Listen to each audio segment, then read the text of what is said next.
Bueno, pues muchísimas gracias por estar aquí. Hoy vamos a hacer una sesión un poquito diferente porque vamos buscando formatos también distintos, ¿vale? Bueno, y porque cada uno tiene sus cosas y yo tengo las mías. Y las mías son que yo necesito... Va a haber, espero que nos dé tiempo para diálogo, voy a ponerme a ello enseguida, o sea, a lo que es lo que nos trae aquí. Pero fundamentalmente hoy quiero dejaros planteadas dos preguntas para que podáis... ¿Se ha caído algo ahí?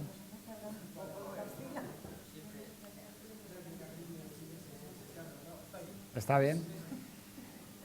Pues os voy a dejar planteadas un par de preguntas al final que me gustaría que quien quiera se suba después al blog. Van a aparecer allí en el blog, supongo que mañana, como muy tarde pasado, pero yo creo que mañana estarán. Y entonces podéis escribir ahí y darles una respuesta que tenga que ver, a ser posible, con lo que vamos a ver hoy, que es, bueno, un tema complicado. Y así os lo aviso. A mí me gustan los temas complicados. Yo no concibo el pasado como un territorio en el que uno entra y vuelve con un cuento sencillo, como en plan, pues allá había unos que querían estos, otros que querían aquello, ganaron los buenos, ganaron los malos, pero los otros lo hicieron bien, aunque deberían haber ganado, perdieron. Entiendo que son cosas bastante, a veces, más complicadas y que eso es lo que vuelve interesante ir a ese arsenal histórico de experiencias y volver diciendo, madre mía, me he ido para empezar a otro mundo y voy a intentar que lo veamos así hoy, pero además me he ido a un mundo del que yo tengo un interés porque hay cosas de hoy que me llevan allí y cosas de allí que me vienen hoy. La conexión no es directa, ni mucho menos. Entonces, bueno, con este título, que tiene mucha actualidad y que debería decir más bien Defensa de la Ciudadanía contra la Legalidad 1934-2014, se cumplen 80 años de un episodio histórico clave en cierta medida. No tiene por qué ser el más clave, pero a lo mejor es bastante importante. Y no me interesa, la verdad, qué pasó allí o quién tiene razón sobre lo que pasó, pero vamos a ir a esas dos cosas.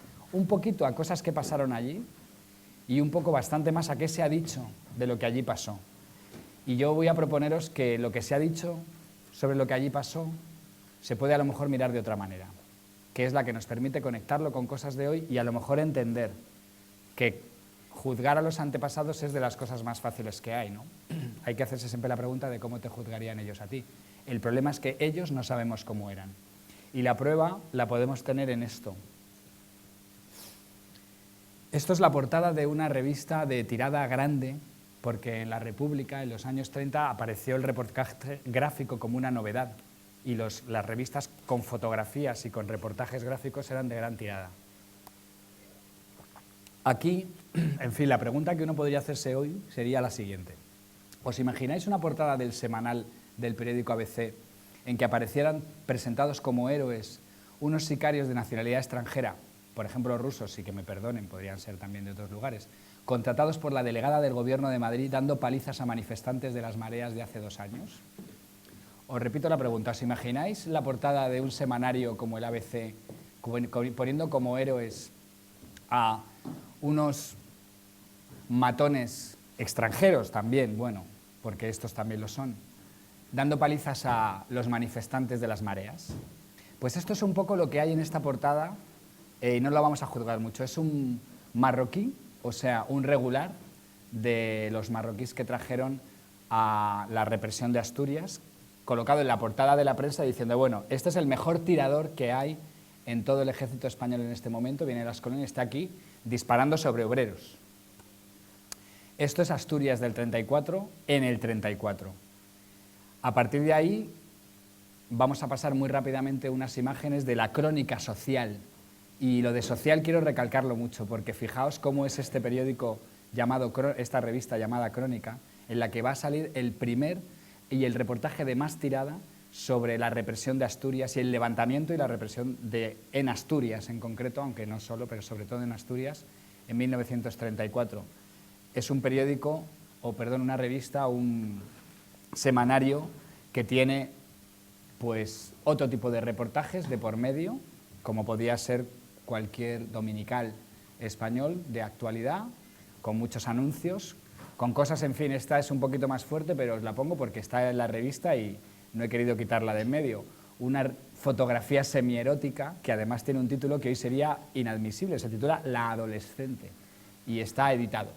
Esto es otra cultura, no es nuestra cultura, es una cultura, la de este momento, en la que la fotografía y el dibujo están consiguiendo una popularidad grande. Es parte de una democratización de la esfera pública, pero tiene su coste.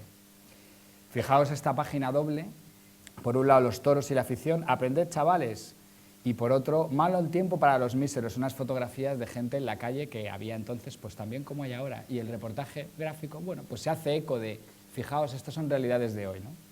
Bien, es en esta revista, en la del jabón Gal para la barba, donde se hace el primer reportaje importante sobre Asturias, que son las próximas imágenes que os enseño. Relato detallado de lo ocurrido en Cataluña durante las jornadas revolucionarias. 5 de octubre, entonces se habla sobre Cataluña, pero sobre todo se habla sobre Oviedo.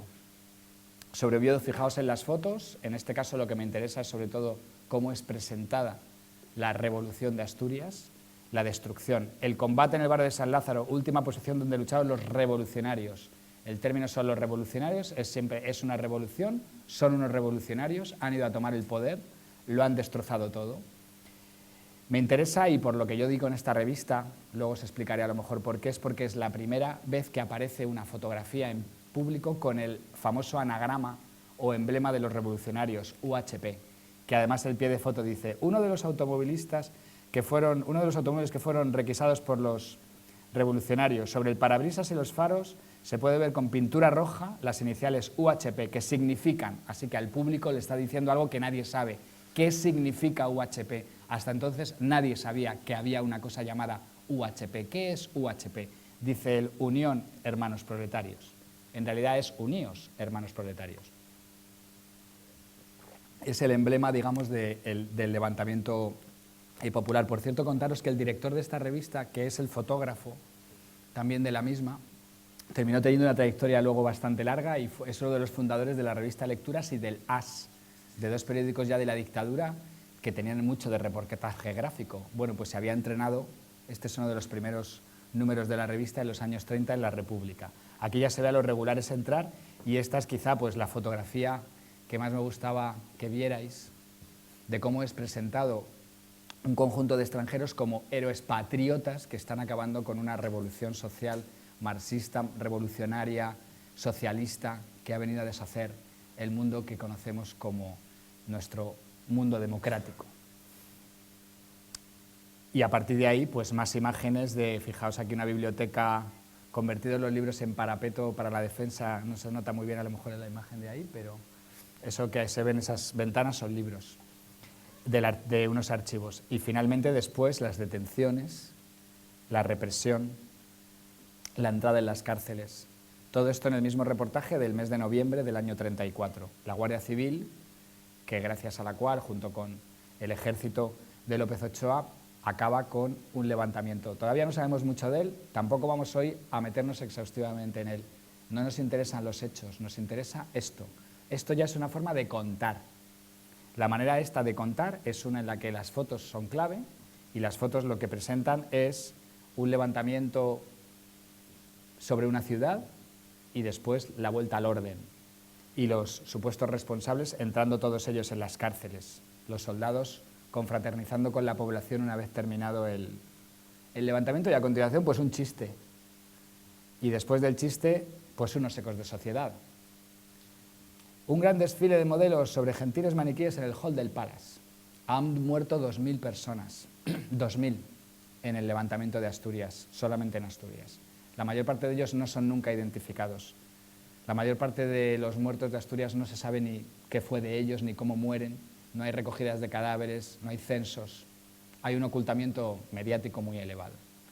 En fin, la represión es tan brutal que no es imaginable por nosotros hoy. Básicamente consiste en la detención de la mayor parte de los líderes políticos y sindicales localidad a localidad y provincia a provincia y entrar por decenas, por centenares en las cárceles. Es importante para lo que vamos a contar también después, para algo que vamos a ver después a lo mejor. Ahora quiero que nos pasemos a otro periódico de época, otra revista. En este caso es una revista de mujeres. En fin, de mujeres muy conservadoras, también hay que decirlo. No es precisamente el contingente de mujeres con el que una hoy se identificaría probablemente, pero es un semanario de las mujeres españolas. Y en su portada de la revista Ellas ya aparece una cosa bien extraña en una revista pues, del ámbito de la mujer que se está haciendo ciudadana, también es cierto. Acordaos de Asturias. No podéis leer el texto y mejor, porque da pánico, ¿no?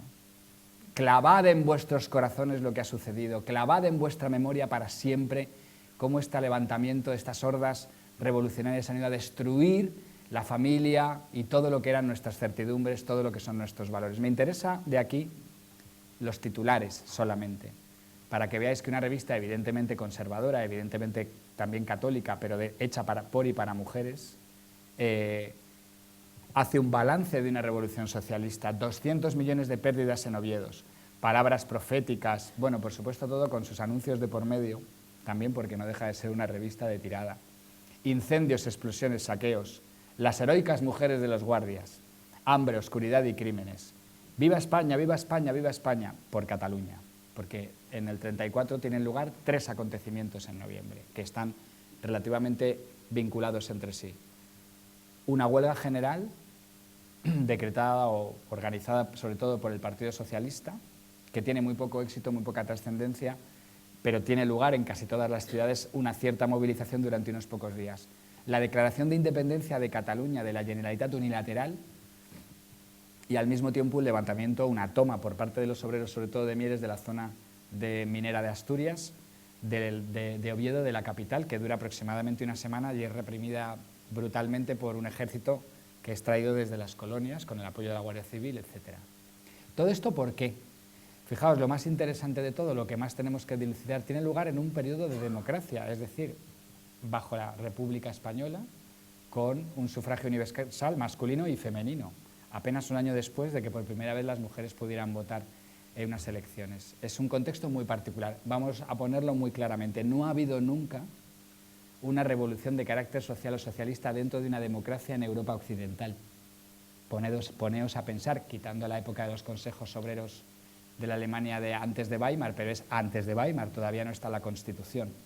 Bajo Constitución y con sufragio universal no hay experiencias históricas de un proceso revolucionario dentro de una democracia. Hay que esperar, por ejemplo, a el Chile de Salvador Allende para tener algo parecido a esto ya en los años 70. ¿Qué hay aquí? ¿Es esto una revolución? ¿De qué estamos hablando? ¿Qué pasa en el 34? ¿Y por qué nos interesa? Primero vamos a terminar de ver la Universidad de Oviedo destruida, los pobres cieguitos, la crueldad de los tribunales rojos. Aquí hay tribunales rojos condenando a gente, supuestamente. Cosas que se van aireando en la prensa, fotografías que aparecen de los consejos.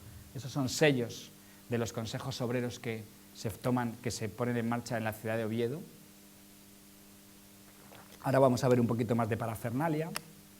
La parafernalia más importante es UHP. En Barruelo proclamaron el amor libre, y aquí hay un apartado entero dedicado a que proclamaron el amor libre. Una suscriptora de ellas se ofrece para prohijar a un huérfano ciego de la Guardia Civil. Las Juventudes Femeninas Católicas atenderán a los huérfanos de la Revolución. Esto es una movilización social de católicos, y esta no es más que una revista de católicos activistas, callejeros, en este caso mujeres, que por cierto son clave para lo que va a venir después, a partir del año 34. Porque en realidad el año 34 importa probablemente menos por lo que sucede que por sus secuelas, los efectos que tiene a continuación. Bueno, la revolución en una aldea de la montaña, el hermano de don Marcelino Oreja, que ya estaba allí, don Marcelino Oreja, el abuelo de... Nos cuenta el martirio que sufrió el diputado tradicionalista durante la dictadura roja en Mondragón, porque en Euskadi también hubo sus pequeñas cosas que pasaron en distintos lugares, igual que en Cataluña, igual que en Levante, igual que en Castilla-La Mancha. Hubo cosas que pasaron en 2 semanas, 3 de los meses de octubre del año 34. Lo más importante, lo más reconocible, el levantamiento obrero de Asturias, pero más cosas. Una declaración unilateral de independencia de la Generalitat catalana. ¿Por qué? Y una huelga general revolucionaria, que es como se decía entonces, impulsada por el Partido Socialista, un partido que había estado en la coalición de gobierno hasta hacía 1 año y medio y que era uno de los partidos clave de la coalición reformista que trajo la República. Bueno, nuestra colaboradora María Cernuda, que resistió el sitio de Oviedo, nos describe las angustias y horrores de la Semana Roja. La palabra rojo, que ya estaba evidentemente acuñada, alcanza un vuelo a partir de aquí fundamental antes del 36. La semántica entera de la horda marxista revolucionaria, del socialcomunismo, etcétera, está acuñada ya por la prensa en este episodio del 34. También otro término fundamental para entender nuestro presente, en cierta medida, que tiene su par, digamos, dialéctico dicotómico, fascismo-antifascismo. De eso vamos a tener que hablar, pero vamos a intentar hablar de una manera a lo mejor un poco distinta. Bueno, yo os voy a contar de una forma a lo mejor un poco distinta a la que hemos podido escuchar. Bueno, ¿cómo se siembra la revolución en las escuelas racionalistas? Como el levantamiento de Asturias lo organiza fundamentalmente la CNT con apoyo de los comunistas y también de la UGT, aquí ya empieza una lógica más de fondo. Hay unas escuelas anarcolibertarias, racionalistas, al socaire o al hilo de la implantación de las libertades de la República, de lo que son los programas culturales y las misiones pedagógicas, y son el germen de todo lo que ha pasado aquí. Tenemos que atajar esto de raíz. Si conocéis un libro reciente sobre la represión en los años 40 en el franquismo, publicado por Alianza Editorial, de Javier Rodrigo, se titula Hasta la raíz, y es eso, lo que hay aquí. Ya ha empezado una retórica. Aquí hay un problema de una gente que no son españoles, son unos seres rojos. El propio Azaña, en fin, tiene en su haber, desgraciadamente, unos textos de los años 20 en los que dice que los anarquistas, sobre todo en determinados pueblos de Extremadura, hacen que las comunas campesinas sin tierra, pero autogobernadas, los alcaldes apenas pueden hacer nada, sin contar con la gran masa de jornaleros que son el 90%, 70% de las poblaciones, los llama cabilas. Las cabilas son los poblados de los marroquíes donde los españoles llevan 25 años entrando a matar. Entonces la experimentación, se sabe, de el genocidio, como se quiera llamar, la masacre de la guerra civil empieza en Asturias. Digamos que Franco, que está indirectamente implicado en las operaciones, entiende que los obreros españoles no están bien organizados, que son fácilmente derrotables, bueno, exterminables. Todo esto está aquí. Bueno, y al final, pues nada, el éxito sensacional del circo Hagenbeck, dos gigantescas funciones, pues la vida continúa. Esto no ha durado mucho y nos vamos 40 años para adelante. En el año 74, es decir, 40 años después, con Franco todavía vivo, esto también tiene su interés, en diciembre, aparece el primer número de la revista Tiempo de Historia, una revista que edita Eduardo Aroteclen, que entonces es director de la revista Triunfo, probablemente la revista gráfica y de actualidad política más importante del periodo final de la dictadura.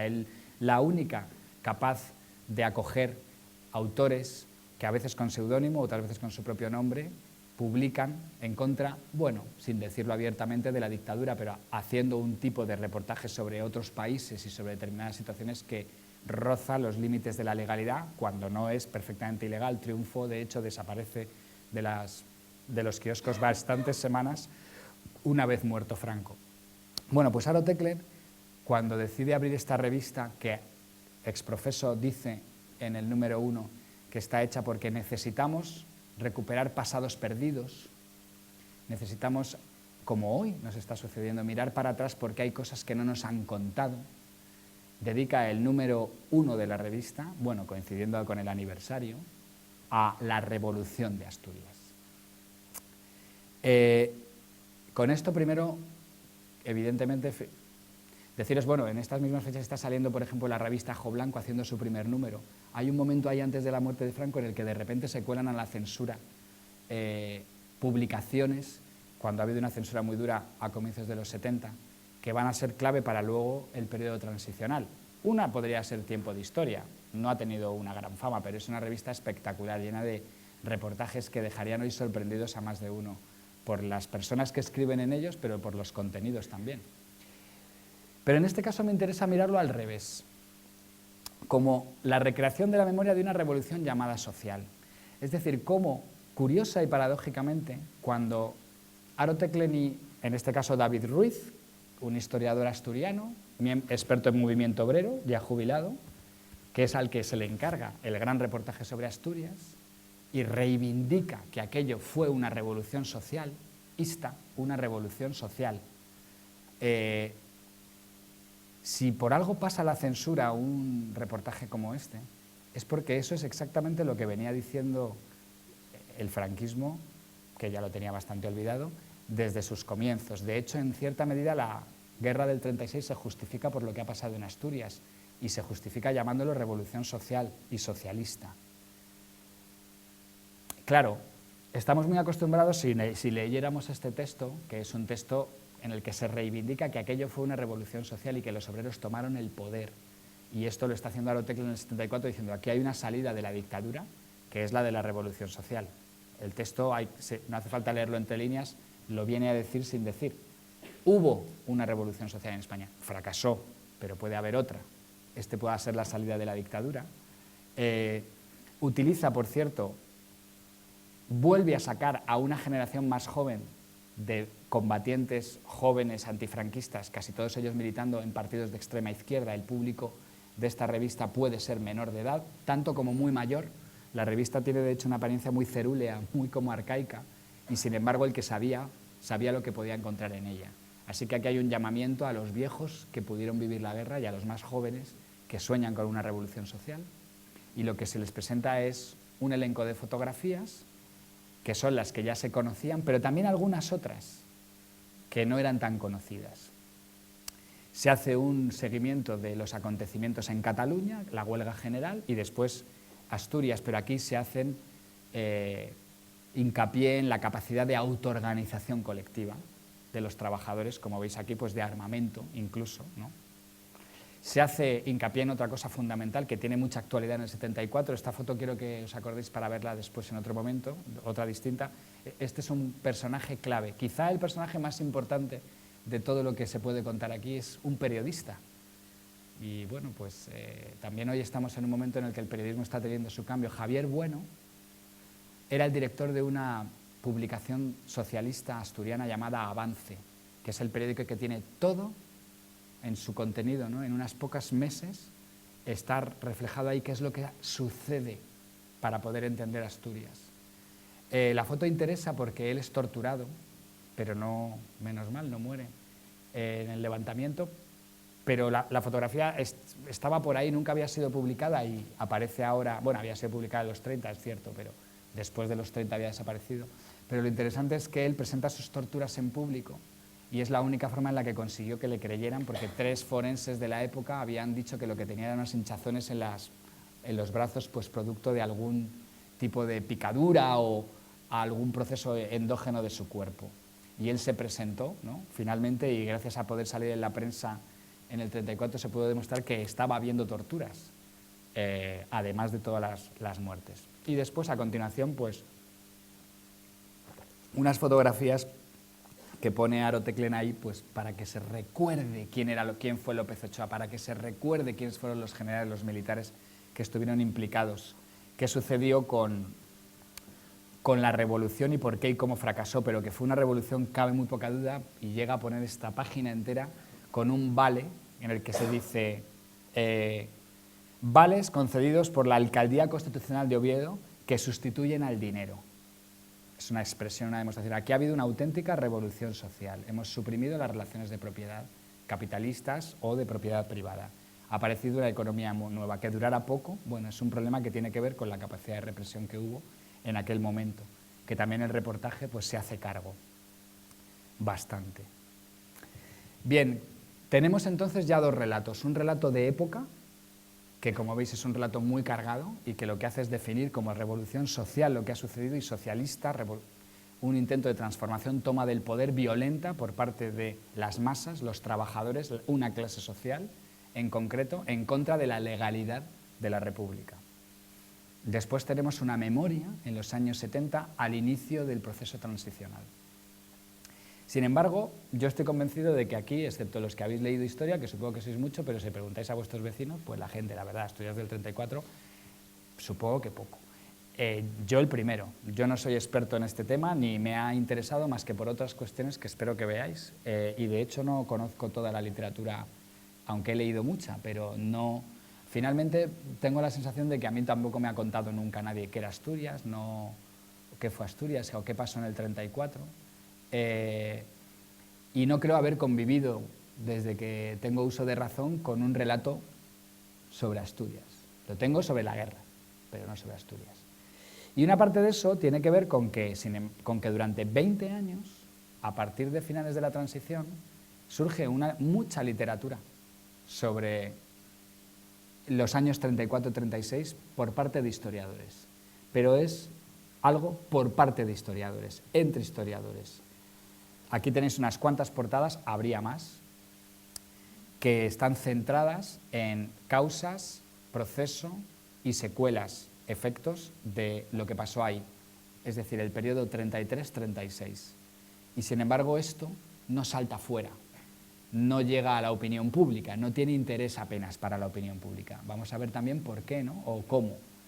Me interesa, sin embargo, esto sí espero que lo podáis leer, y me daría mucha pena que no, pero lo voy a leer yo de todas maneras, que de esa escritura de historiadores durante 20 años, que casi toda se centra en los años 80 finales, que se publican del 84 al 89, a lo mejor 10 textos importantes, se aclaran una serie de cosas, se intenta zanjar la discusión de qué es aquello que pasó ahí.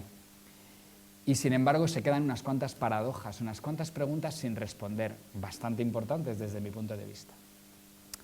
Lo primero que se asume es que la República Española no fue, desde luego, un paseo, su implantación, ni tampoco fue una democracia así sin más, sino que fue el producto de una serie de luchas históricas y digamos, la implantación de un régimen dentro de tensiones sociales y políticas totalmente sin resolver. Bueno, pues de ahí arranca la idea de que aquello tuvo que terminar mal, ¿no?, en una guerra, finalmente, porque había cosas que estaban sin resolver.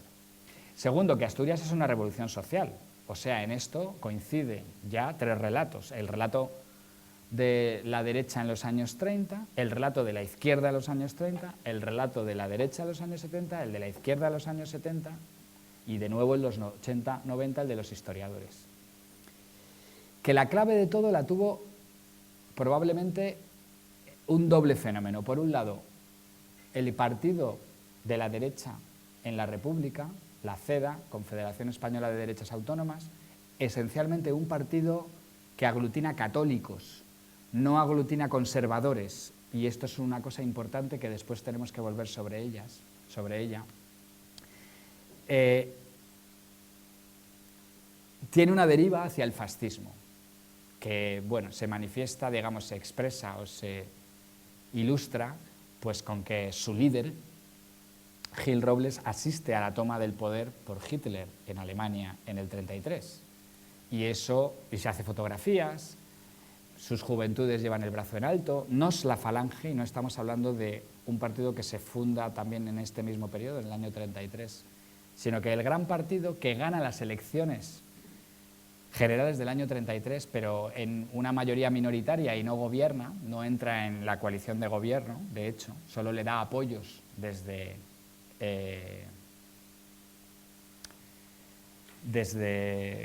el Parlamento, está teniendo además una deriva autoritaria y algo más en juego, ¿no?, que tenemos que ver. Pero en principio, como se debate esto en la historiografía de los 70-80, es que la CEDA tiene una deriva hacia el fascismo, ¿no? Pero al mismo tiempo el Partido Socialista, también a partir de salir del gobierno de coalición con Azaña, entra también una deriva revolucionaria que es antidemocrática. De manera que los textos que os he enseñado antes tienen en común, sobre todo, porque son textos hechos por historiadores más bien de la órbita pues de la izquierda, del Partido Socialista o del Partido Comunista, o un poco más a la izquierda también del Partido Comunista. Lo que plantean es que en el 33-36 en España se produce un conflicto abierto entre democracia y socialismo, y que es por cómo los socialistas plantean qué es democracia y por cómo se vive la democracia cuando uno es socialista, por lo que va a tener lugar algo así como el levantamiento de Asturias del año 34. Bien. Ahora, lo que queda por explicar son cosas como cómo es que los socialistas, el Partido Socialista, que había gobernado del año 31 al 33, en apenas un año, apoya un levantamiento contra la República que ellos mismos habían apoyado desde el principio. Están en el Pacto de San Sebastián que hacen los partidos republicanos contra la dictadura y la monarquía y favorecen, desde luego, en las elecciones municipales del 31 el triunfo de las candidaturas en coalición con los republicanos, pasan a formar parte del gobierno provisional, ganan junto con los en minorías, pero se coaligan con los republicanos de Azaña y otros y forman la coalición reformista del primer bienio, que implanta las grandes reformas que la República quiere establecer y que después vamos a evaluar de alguna manera. Y sin embargo, esos mismos socialistas, sobre todo a través de su líder, Largo Caballero, pasan de una moderación que han tenido en tiempos de la dictadura hasta notable, descarada. La UGT, que es el sindicato socialista que dirige Largo Caballero, ha hecho acuerdos con el gobierno de la propia dictadura porque prefiere, en su propia argumentación, mantener las conquistas de los trabajadores y mejorar las condiciones de los trabajadores a sufrir la represión que está sufriendo, en cambio, por ejemplo, la CNT, un sindicato que se opone abiertamente a la dictadura y lo que recibe es mucha represión. Los socialistas prefieren tener una actitud un poco más dialogante y pactista. Y sin embargo, estás hablando del año 26-27, bueno, pues apenas 6-7 años después, el mismo líder que ha reivindicado la moderación está reivindicando posturas muy radicales que terminan con una revolución y una huelga general como mínimo, digamos.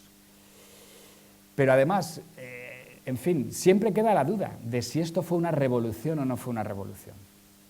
Porque fue, como se decía en la época, una revolución preparada a plena luz. Es decir, los socialistas nunca negaron que iban a hacer algo ilegal o en contra de la legalidad bajo determinados supuestos y avisaron cuándo lo iban a hacer. Y es en el momento en el que la CEDA entrara en el gobierno.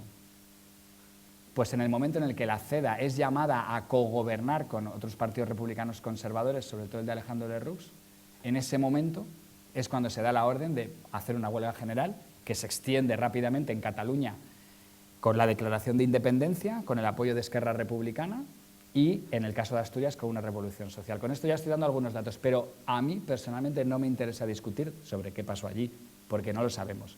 Esto es lo que nos cuentan, y lo que nos cuentan es que aquello, sin embargo, es presentado como una revolución, cuando una revolución no se plantea de esta manera, y cuando además la pregunta es ¿y por qué cuando entrara la CEDA en el gobierno? Bueno, yo tengo una pregunta para ¿y por qué cuando entrara la CEDA? De las que se me han ido pasando, deciros ya os las voy a leer todas y así hacemos un momento de recuento para atrás porque vamos a pasar a una segunda parte. ¿Cómo crees que reaccionarías si Marine Le Pen triunfase en las próximas elecciones en Francia y a continuación un partido xenófobo y autoritario triunfase en las elecciones alemanas? ¿Y si una formación de las mismas características se convirtiera en la más votada en unas elecciones generales en España? En fin, por si a alguien no le convence esta pregunta, tengo otra. ¿Imaginas qué habría sucedido en determinados sectores de la opinión pública española si la llamada ley de partidos no hubiera prosperado y la formación, llamada en tiempos Batasuna, hubiera alcanzado el gobierno de Ajuria Enea en los años 90?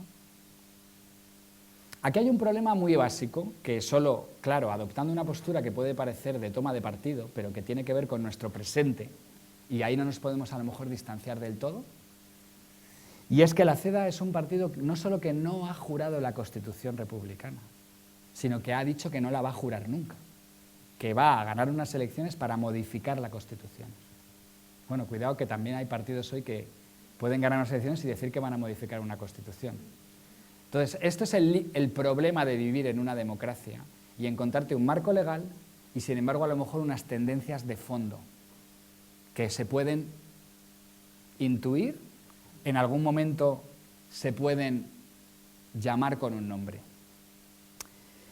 Pero además hay una revolución social en Cataluña. ¿Es social la revolución socialista?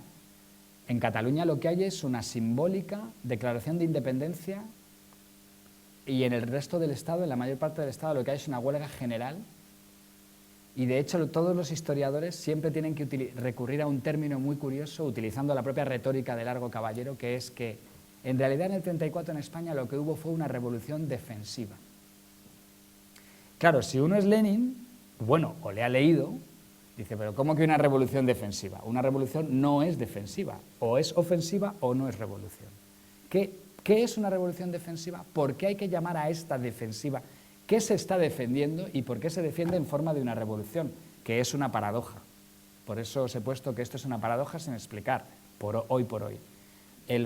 Hoy por hoy quiero decir porque este libro de Julio Aróstegui que aparece ahí ha salido en 2013 y es un libro sobre el Largo Caballero de 600 páginas dedicadas las 2/3 o la mitad a el periodo 33-36 y Largo Caballero. ¿Y qué pasó con este señor?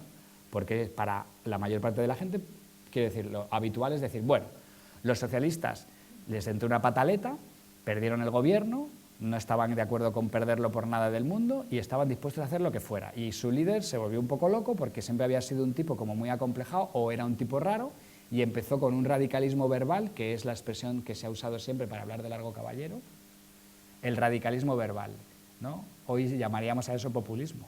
Decir bravatas que no vas a cumplir, pero en cambio alentar y envalentonar a la población en una dirección, a la población sobre todo obrera y a la población sobre todo juvenil, en paro.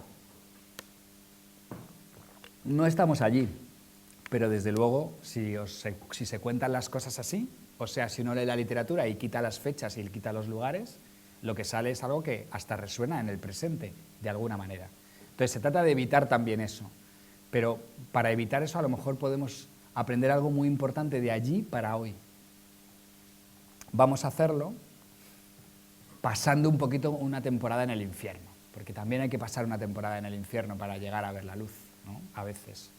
Y es que todo esto se ha roto, todo esto se ha roto hace una década, cuando una literatura que conocemos bien por el nombre, por el señor, pero que a lo mejor no hemos leído, no hemos ido a buscar, lo que plantea tiene todo que ver con Asturias.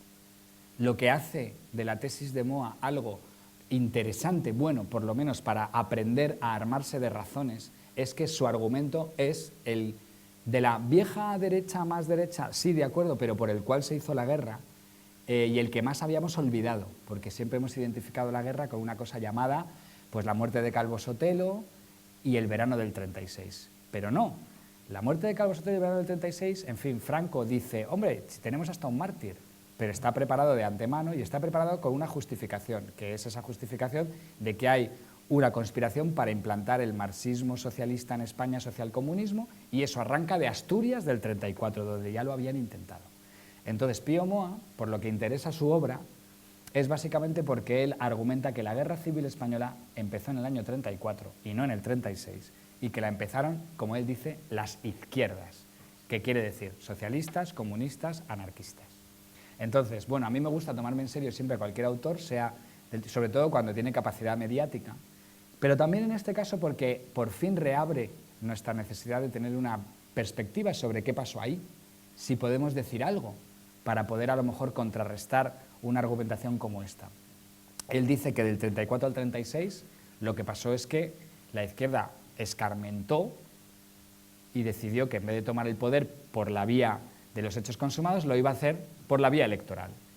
Crearon una gran coalición, neutralizaron a los anarquistas, que eran los únicos que podían tener, digamos, una capacidad de movilización contraria a la participación electoral, y el Frente Popular, un partido nuevo, emergente, en el que encontraban acomodo republicanos, socialistas y comunistas, pues triunfa, sin arrasar, pero triunfa, en enero del 36, y a partir de ahí se puede establecer lo mismo que se iba a establecer en Asturias, solo que, digamos, por la legalidad.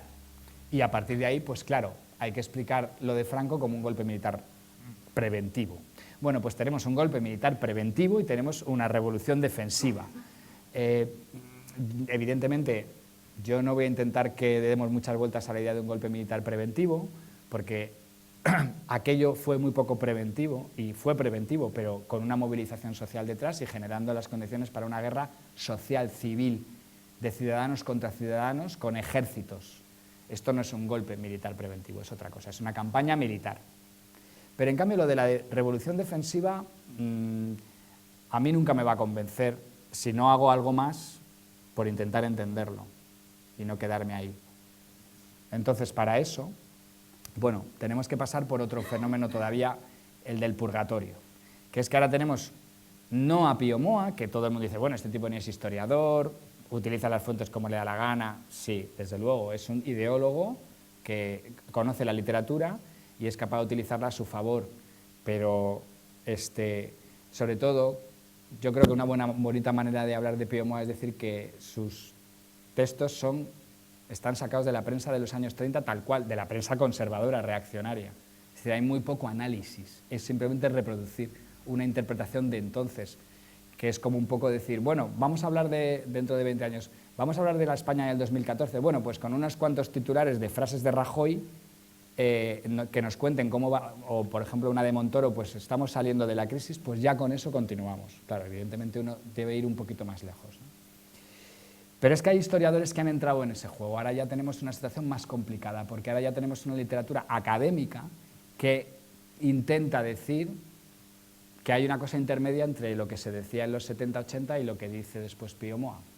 Fijaos estas frases sacadas de El laberinto republicano, de algunos de los artículos que hay en él, por un experto sobre el Partido Socialista de los años 30, por otro experto sobre la CEDA, que dice, bueno, uno dice, la CEDA no cumple los estándares de lo que hoy entendemos por un partido fascista. No parece muy científico mirar a la CEDA con los ojos de quienes eran sus adversarios en 1934. Con esto, lo que hay es el intento de decir, todo lo que hizo la izquierda desde que perdió el poder durante la República, en el 33, fue inventar un trampantojo, un pelele, para armarse de razones para romper con una república que se le había quedado pequeña. Y lo hizo argumentando que la CEDA, un partido católico, del que ahora quiero hablaros un poco muy reaccionario, muy particular, de acuerdo, nuevo, y que se había insertado todavía en el juego de los partidos de la nueva República Democrática, no era un partido fascista. Si uno no lo analiza, pues no lo era. Entonces, esto es un debate, esto es una fórmula muy habitual en los historiadores. Pues yo digo que no y yo digo que sí. Y entonces otros se pueden decir, pues sí, por esto, por aquello, pues no, por esto, por aquello. Y claro, esto es muy legítimo, pero tiene un problema.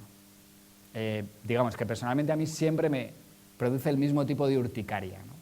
Y es que yo lo que quiero es explicar por qué entonces los socialistas se levantaron. Así que, evidentemente, si soy un historiador fino y sensible, entiendo que lo fundamental es entender por qué ellos lo llamaron fascista, no por qué es o no fascista. A mí me da igual, probablemente no era un partido del todo fascista, pero la gente entonces creyó que sí.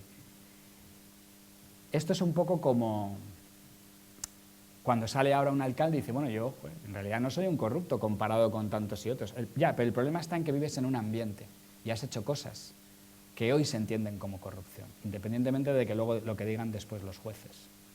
Hay conductas que hoy entran en una categoría, y eso es nuestro tiempo, esas son las luchas por la hegemonía, el significado de las palabras. Lo que pasó en los 30 con la CEDA fue interpretado, pero no por los socialistas, no por los comunistas, es que Manuel Azaña dijo, estos son fascistas. ¿Y por qué? ¿Vale? Ahora vamos a ver por qué. Y no tanto, bueno, yo desde fuera, 70 años después, me pongo a analizar eso con los datos que hay y digo, chico, pues no lo veo como un partido fascista, sí que andaban todos equivocados. Bueno, pues anda, que no nos equivocamos hoy cuando anticipamos que se acaba una crisis, o etcétera, o esto o aquello, ¿no? Sin embargo, si alguien quiere entender por qué actuamos como actuamos, tiene que hacerse cargo de que así es como nosotros vemos el mundo, creyéndonos que el teatro del barrio sirve para algo, o que la uni del barrio es una iniciativa buena.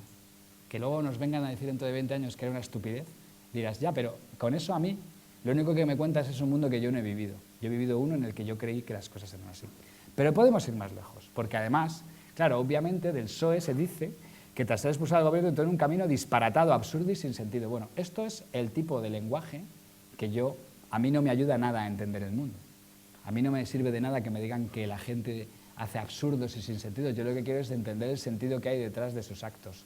No creo que un partido entero, por mucho que hoy no esté en su mejor momento, haya tenido un pasado en el que hacía las mismas tonterías que hace hoy. Pues no necesariamente. Y quiero entender que a lo mejor no son tonterías ni lo de entonces ni lo de ahora, sino que siguen una línea.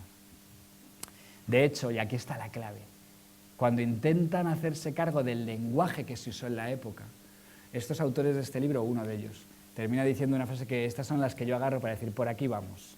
Por puro electoralismo, según el historiador, los socialistas intentaron explicar qué fue el levantamiento, las huelgas, para salvar la República y no para desencadenar la revolución. Esto es lo que dijeron. Pero no se les puede creer, porque como son políticos mienten. O sea que cuando nos interesa no mienten y lo que dicen es la pura verdad, pero en cambio cuando sí nos interesa resulta que lo que hacen es mentir. A lo mejor las cosas son más complicadas, ¿no? Y siempre hay que tomarse la literalidad de las palabras en serio, por mucho que se demuestre que detrás de eso hay un divorcio muy grande entre lo que uno dice y lo que luego hace. Sin embargo, a menudo también hay gente que lo que dice es lo que hace y que cree en lo que dice. Bueno, y si no, fijaos en vuestra propia vida. Entonces, yo lo que os planteo a partir de aquí es otro marco narrativo distinto y a partir de ahí un marco explicativo distinto. Vamos a intentar ver esto de otra manera. A lo mejor se puede. De todas maneras, me gustaría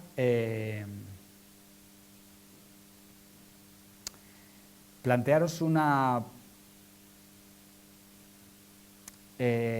pregunta para poder entender lo que va a salir aquí. Hay otras, ¿no? Pero primero os hago una. Esta no es la que entra en el examen. La que entra en el examen van al final. Esta es la última. Me he dejado unas cuantas que no han salido a tiempo, pero daban igual. Vamos, creo que están dichas sin preguntar, ¿no? Cuando los médicos o los profesores de enseñanza pública se manifiestan en las calles, ¿lo hacen como trabajadores o como ciudadanos?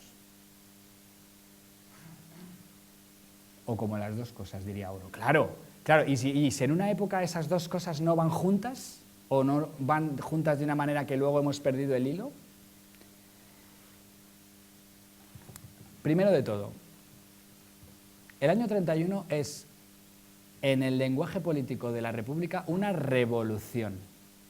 O sea, la toma del poder ciudadano, en fin, unas elecciones municipales, simplemente, que derivaron en que el rey abdicara, pero allí nadie hizo nada más que votar.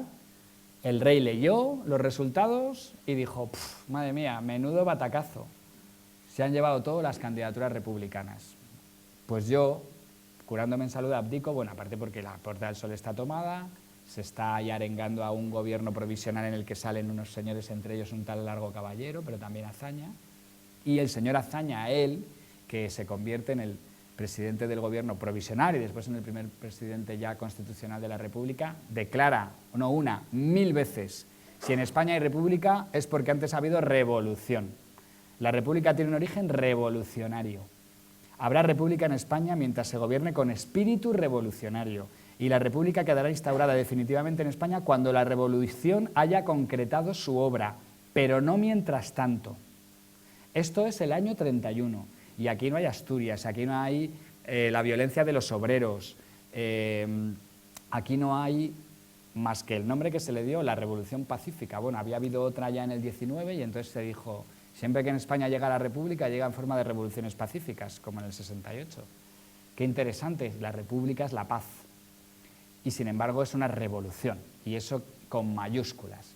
De manera que cuando luego en el 33-34 diga la gente, tanto de derechas como de izquierdas, que lo de Asturias o lo de la Generalitat o las huelgas generales son parte de un proceso de revolución, si uno está viviendo en la época, lo que tiene que entender es que significa también esto. Bueno, significa como mínimo que esa otra supuesta revolución se enmarca en un periodo en el que antes ha habido otra que ha marcado el comienzo de un tiempo, que además, como dice Azaña, la revolución no termina mientras no haga su obra. Esto es quizá la clave de lo que va a venir después. Bueno, yo solo ya con leer esto entiendo que a mí la idea de que Asturias es una revolución social, así como esta que a uno le gusta, socialista, bueno, cuidadito, porque hay que entender que simplemente la Declaración de Democracia y Sufragio Universal se llamó revolución. El fin de la monarquía se llamó revolución. El 15M también se llamó revolución, si nos acordamos, ¿no? Así se leyó en toda la prensa mundial, The Spanish Revolution. Y bueno, yo no me veo como los de Asturias a día de hoy. Se utiliza el lenguaje para cosas y las palabras son mucho más, tienen muchos más significados. A lo mejor con lo del 34 se ha hecho una lectura demasiado literal y entonces al hacerla se ha tocado una parte de la realidad. Aquello también puede ser una revolución social, pero a lo mejor no lo fue solo o no lo fue esencialmente, ¿no? Ante todo. Pero también hay más, porque bueno, en esta foto sale Largo Caballero por aquí anda, si la veis, a lo mejor alguien le reconoce, pues también está Azaña, más gente, ¿no? Arriba de pie, el tercero, pues, ¿no? Al lado de uno que tiene pajarita. Hay una forma de contar la República muy rápida, y es que tiene que ver con las 3 palabras de la Revolución Francesa. Las 3 grandes medidas que se toman entre el 31 y el 33, cada una afecta a una de las 3 palabras. Aquí ya entramos en lo que es mi tema, porque hay una que la entendemos muy bien, libertad. La reforma agraria tiene que ver con la libertad. ¿Por qué?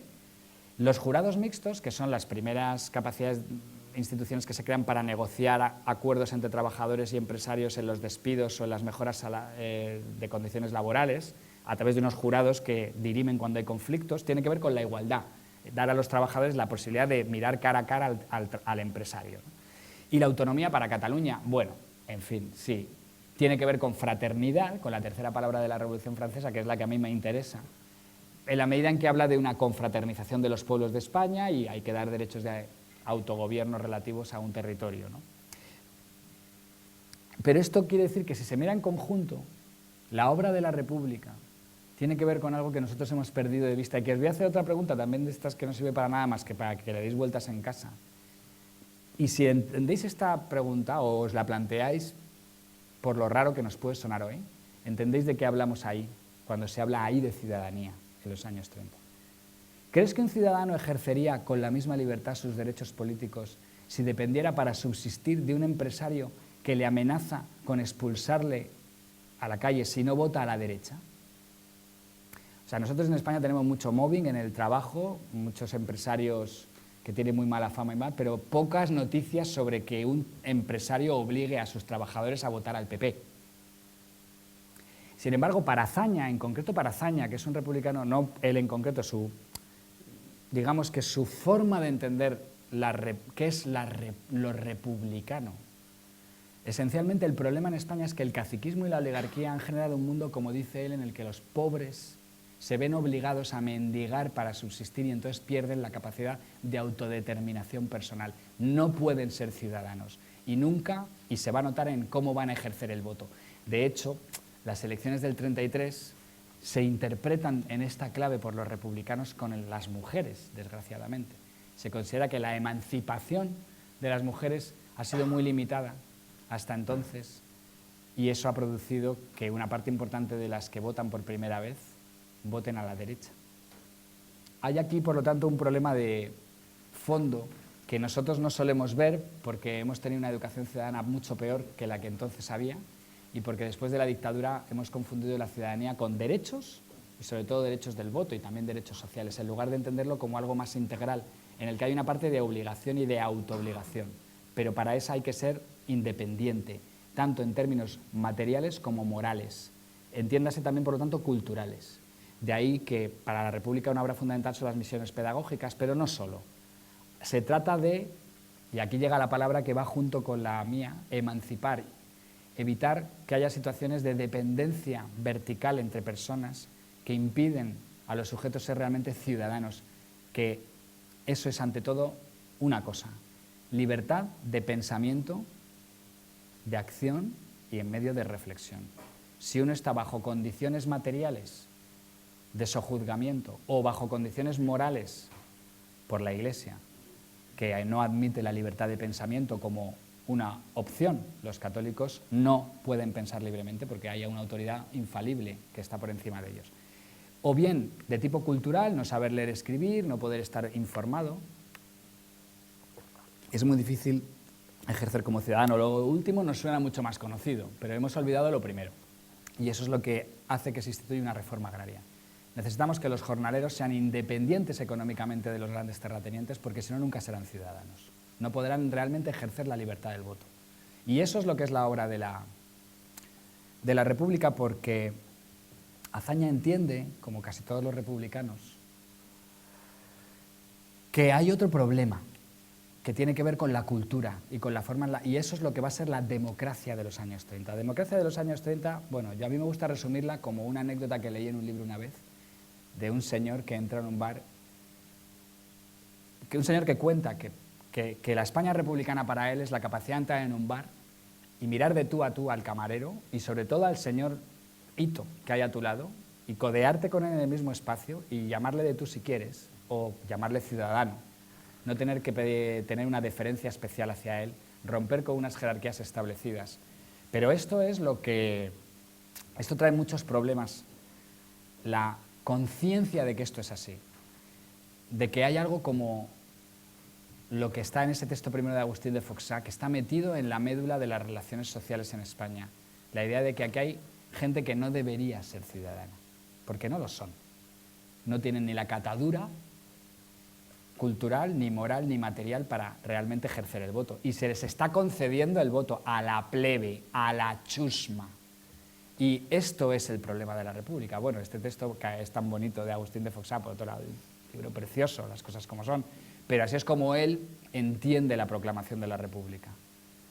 Le falta lo de otra frase sobre las modistillas, porque tiene además un desprecio particular a las mujeres trabajadoras. Aquí hay gentucilla, sucios, los negros, los feos, los cojos, la hez de la sociedad tomando las calles. El 15M. Bueno, no, por favor, no. Porque claro, ahora somos mucho más, pero esto está ahí, ¿vale? En cambio, Azaña tiene el problema contrario. La sensación de que los enemigos de la República son algo tan gordo que es bueno marcar diferencias y no hacer una política inclusiva al máximo. Sobre todo hay cuestiones que hoy llamaríamos líneas rojas, pues él las tenía muy altitas, las líneas rojas, sobre todo con un tema fundamental que es el de los católicos. No podremos tener nunca una democracia y una república en España si hay personas que anteponen su advocación, su lealtad a un Estado extranjero y a una autoridad no participativa llamada el Vaticano que a la República Española. Nunca llegaremos, no podremos tener realmente ciudadanos de verdad sin plena libertad de conciencia, y eso implica un combate contra los restos de una tradición que ha ocupado el espacio público y que tiene unas formas de acción muy antidemocráticas, en el sentido de no reivindicar que hay ciudadanos, sino que hay creyentes. Y después esos creyentes pueden ser ciudadanos, pero primero son creyentes. Y entonces Azaña dice no. Aparte, bueno, evidentemente monárquicos nostálgicos, entonces, bueno, Azaña pues pone sobre la mesa una cosa terrible, que es una ley de defensa de la República, lo hace antes de la Constitución y luego no se deroga cuando llega a la Constitución, que, bueno, pues considera que hay enemigos de la República. En fin, vamos a entrar en este juego de los amigos y los enemigos ya, y no querría aburriros mucho, no me queda mucho, y estoy hablando mucho y lo sé, pero es la sesión que toca hoy, porque tenemos que aprender a explicar a partir de aquí. Esto sigue siendo un cuento, y un cuento en el que a lo mejor nos sentimos como, esto me gusta, esto no me gusta, esto tiene que ver con mis ideas, esto no, pero necesitamos más, y luego poderlo explicar. Necesitamos entender, por ejemplo, que los católicos, cuando llega la República, empiezan a elaborar un discurso y a difundirlo porque ahora se vive un periodo de libertad de expresión como no se ha dado nunca. La capacidad de organización civil, de creación de prensa, es desbordante. Entonces los católicos, antirrepublicanos, pero no antirrepublicanos porque sean monárquicos, sino antirrepublicanos porque no entienden que haya que anteponer derechos de ciudadanía a otras cosas, se ponen en marcha y terminan desarrollando con rapidez, no, al revés, con lentitud, pero terminan desarrollando a la altura del año 33 un discurso que lo tenéis muy bien contado en un libro, ahora ya empiezo con las referencias, que es ese que se llama El nombre del pueblo, de Rafael Cruz, que explica cómo, mientras digamos la ciudadanía prorrepublicana entiende una noción fuerte de ciudadano, soberano, participativo, lo que llamaríamos la derecha, bueno, no necesariamente, los católicos, pero es que muchos católicos que tienen un conflicto de lealtades gigantesco en este periodo. Suceden dramas personales, porque hay gente que dice, yo es que también soy católico, pero yo soy republicano y quiero un tipo de ciudadanía que controle el poder de la Iglesia, etc. Otros, en cambio, argumentan justo al revés, entran en una vía que consiste básicamente en decir, ¿qué es una democracia? Nosotros somos demócratas. Una democracia es el gobierno de las mayorías. ¿Y cómo es la mayoría de los españoles? Católico. ¿Qué necesitamos? Un gobierno que imponga, bueno, hoy la analogía sería Irán, que imponga una democracia católica, que los católicos tengamos nuestro culto, por supuesto más que garantizado, como ya lo tenemos, pero sin ningún tipo de presión por sus limitaciones, sin permitir otras religiones porque somos esencialmente católicos, que nuestros derechos como católicos estén bien reconocidos en la Constitución. Y claro, la Constitución que tenemos es justo lo contrario de esto. Este es el origen del pensamiento de la CEDA. Un pensamiento que aprovecha que se vive bajo una situación de democracia y con instituciones de participación, de representación, sobre todo con libertades civiles, para organizar una forma, bueno, pues de fanatismo confesional, porque está muy politizado, de movilización totalmente anticívica, porque esencialmente el argumento es que primero somos católicos y después, si acaso, podemos ser ciudadanos, pero aprovechando, y este es el problema que va a venir a continuación, aprovechando las libertades civiles, sociales y políticas, sobre todo las civiles, nos autoorganizamos en la calle y damos cara en la calle a los que argumentan como de otra manera, que son los que tienen en ese momento el poder de las instituciones. Y claro, evidentemente esto está teniendo lugar en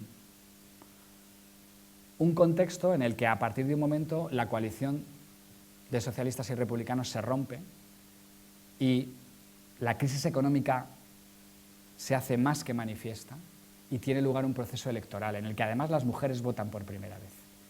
En fin, solo para que veáis cómo es la campañita del año 33, pues tenéis aquí un cartel. Españoles, si prospera el socialismo, nos veremos así todos.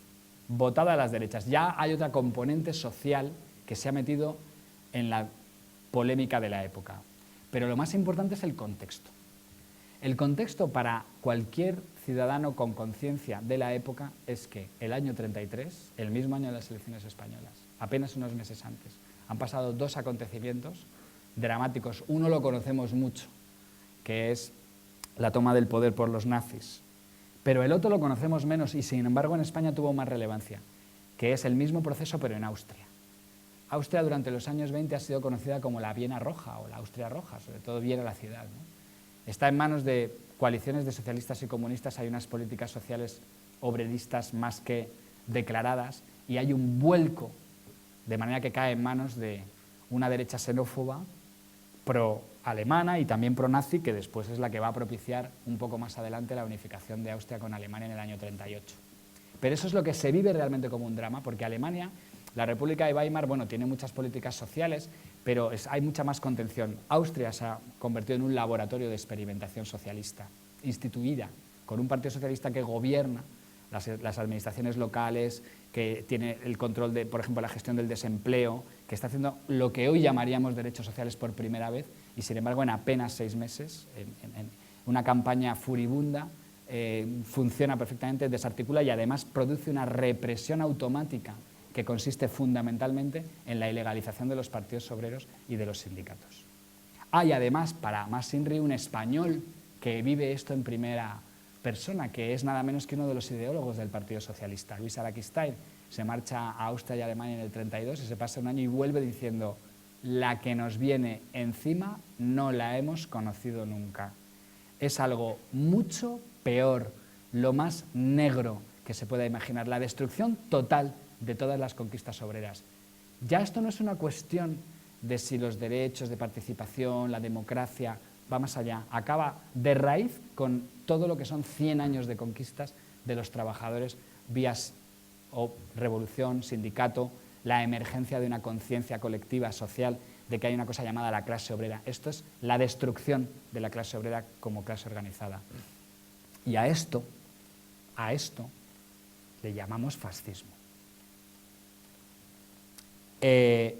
Entonces, cuando los socialistas pierden el poder,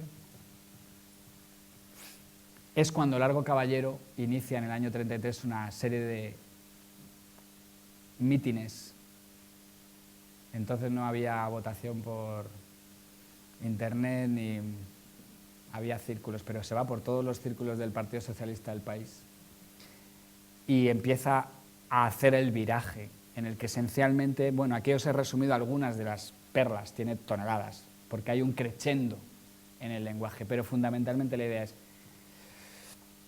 lo primero de todo, fijaos, esto ya no es un lenguaje social, y acordaos de lo que os he dicho antes, los socialistas no desertaremos de nuestro deber y llevaremos la Revolución Española del año 31 a los fines que les señaló la voluntad popular, por todos los medios que para ellos sean precisos. Esta expresión de by any means necessary, por todos los medios, me gustaría que la guardarais en la memoria ahora, un momentito, porque vamos a volver a ella.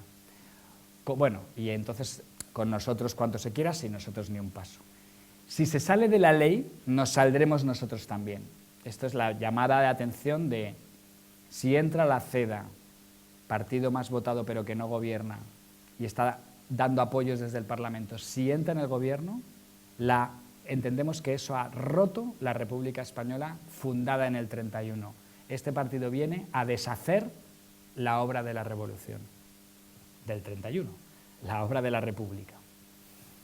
Hemos de realizar un movimiento revolucionario a fin de impedir el establecimiento de un régimen fascista. Estas frases son las que han obligado a los historiadores a decir que esto es una revolución defensiva, porque aquí es el temor a una vuelta atrás lo que pone en marcha una acción colectiva de tamaño grande y ambición, porque evidentemente a la República hay necesidad de darle un contenido social a tono con las necesidades del momento presente. Crisis económica, paro estructural impresionante, bueno, en Madrid, que vive sobre todo de la construcción, no es una zona industrial como lo ha podido ser después, las tasas de paro se han disparado brutalmente. Por poner un ejemplo, hay muchos otros. Y bueno, hay frasecitas tipo vamos a la conquista del poder, que claro, son las que han dicho, o sea, los socialistas en un momento dado rompen la baraja y deciden que lo que quieren es hacer una revolución socialista. Bueno, esta es la frase que más me gusta a mí de Largo Caballero, os la he puesto, es un poquito larga, pero aquí está contenido todo lo que hay que entender de lo que va a pasar a continuación, porque sin los socialistas nada hubiera podido tener lugar con mínimo éxito, de hecho no tuvo apenas éxito, porque los socialistas de hecho hicieron una cosa que hoy llamamos populismo, y entonces hablaron mucho pero hicieron muy poco, o sea, realmente no se preparó apenas esa huelga general, no se permitió que hubiera una gran preparación de ella, excepto en Asturias, por condiciones que ahora a lo mejor vemos. ¿Hay una Constitución? A cumplirla. ¿Hay leyes? A cumplirlas, a desenvolverse dentro de ellas, y el que gane la opinión triunfa, gobierna. Pero si al margen de la ley y al margen de la Constitución y abusando de las libertades republicanas hay elementos que quieren traer a España la dictadura o el fascismo, yo a eso no lo llamo libertad.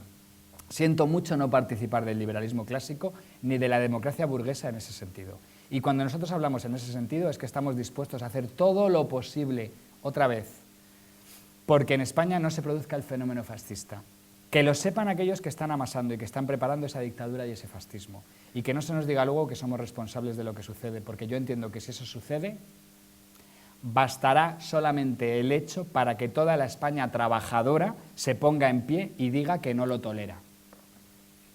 Esto es el problema para una mayoría cualificada, clave porque hay gente a su izquierda, comunistas, anarquistas, que evidentemente no leen ese tiempo de esa manera. Ellos sí están por una revolución social y socialista y están intentando encontrar la manera en el momento en el que los socialistas se salen de un juego X, entonces entienden que pueden encontrar acuerdos y eso es lo que va a hacer posible sobre todo los acontecimientos en Asturias donde se coaligan los tres. Pero claro, se coaligan por este señor, un socialista, si no tampoco hubiera sido posible. Fijaos que Crónica le termina dedicando una portada. Esa misma revista del año 34 que os he puesto antes, unos meses después entiende que aquí ha habido un informante clave, un mediador entre afinidades de la izquierda que estaban totalmente desunidas, confrontadas, enfrentadas a muerte. Los anarquistas han sido la pesadilla fundamental del gobierno republicano del 31 al 33, han estado en contra de todas las reformas que se han puesto en marcha porque les parecen enanas y que si aquello se llamó revolución en el 31 tiene que serlo de verdad. Y los comunistas son un grupo pequeño, emergente, pero que tiene una cierta implantación en Asturias, en zona minera, y evidentemente también tiene una tradición de desencuentro grande con los socialistas. Y sin embargo, Avance, el periódico de Javier Bueno, logra el entendimiento ahí. Este es un socialista que sí abogaba por una revolución social. Pero en cambio, si uno recupera otra literatura y sobre todo recupera otra grafía de la época, esta es la salida de los obreros de Mieres camino de Oviedo en el año 34. Vamos, yo veo esta foto y, hombre, mutatis mutandis, pues yo veo una gran manifestación. ¿De qué? ¿De trabajadores o de ciudadanos?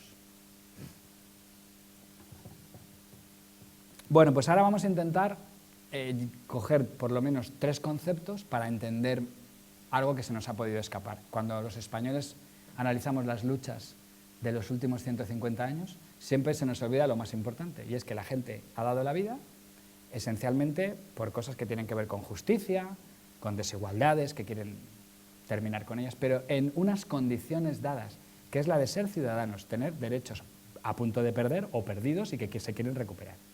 Pero es como ciudadanos, como primero se ha movilizado cualquiera. Si no, no ha habido forma. Quiero decir, incluso bajo Franco, donde no había ciudadanía. Precisamente esa era la movilización más importante. Y por eso todas las luchas antifranquistas son primero por la democracia y luego ya por lo que sea. Un aprendizaje un poco más en orden, por cierto, porque entonces podía uno en los años 60 decir que estaba a favor de la democracia y de la revolución socialista, pero con la democracia por delante. Bien, pues hay un señor, que es ese de la foto así, muy mayor ya, que es un neozelandés, un estrambótico, o sea, de una excolonia británica, que tiene un libro magistral, difícil de leer, que yo le recomiendo para el que tenga ganas de zambullirse en lo que es una lectura potente de quiénes somos los modernos, que se llama El momento maquiavélico. El pensamiento político florentino y la tradición republicana atlántica. Toma ya. O sea, yo veo ese título y vamos, no, es que, bueno, para empezar, maquiavélico, florentino, atlántico, ¿esto qué es? Y sin embargo aquí hay un aprendizaje que nosotros no hemos hecho, que menos mal que nos lo están haciendo. En el pasado, este libro es del año 75 en inglés, han pasado ya un montón de años, en castellano se publicó hace como 10. Pero aquí se cuenta, no solo se cuenta, sino que se plantea una cosa que para mí es la mejor enseñanza para cualquier persona que se sienta republicana, y que para mí esta es la prueba del algodón. Yo no entiendo, porque me he leído este libro, que ser republicano signifique estar en contra de la monarquía, que eso no es lo que define a un republicano. El republicanismo no se define en la tradición, como ha terminado sucediendo en España por su historia, como una alternativa a otra forma de gobierno.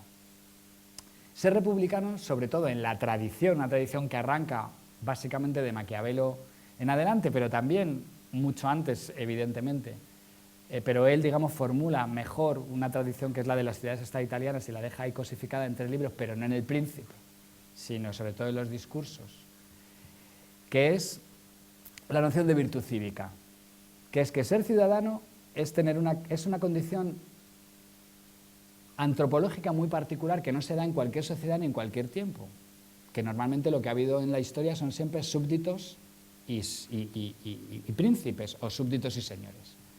En muy pocas ocasiones y en algunos lugares, y bueno, dejándolo escrito y sobre todo pues vale, en Europa occidental, pero no es el único lugar donde ha pasado, solo que ha quedado más escrito, pues los griegos, luego los romanos, hay esta cosa de entender que uno recibe de la ciudad y recibe de las instituciones los derechos para sentirse digno, moralmente miembro de una comunidad autogobernada que se gobierna a sí misma, que no argumenta que Dios es la que lo gobierna y por lo tanto tiene que haber una casta sacerdotal, o que es la fuerza la que lo gobierna, o la autoridad tradicional, sino que es la población la que asume su capacidad de autogobierno.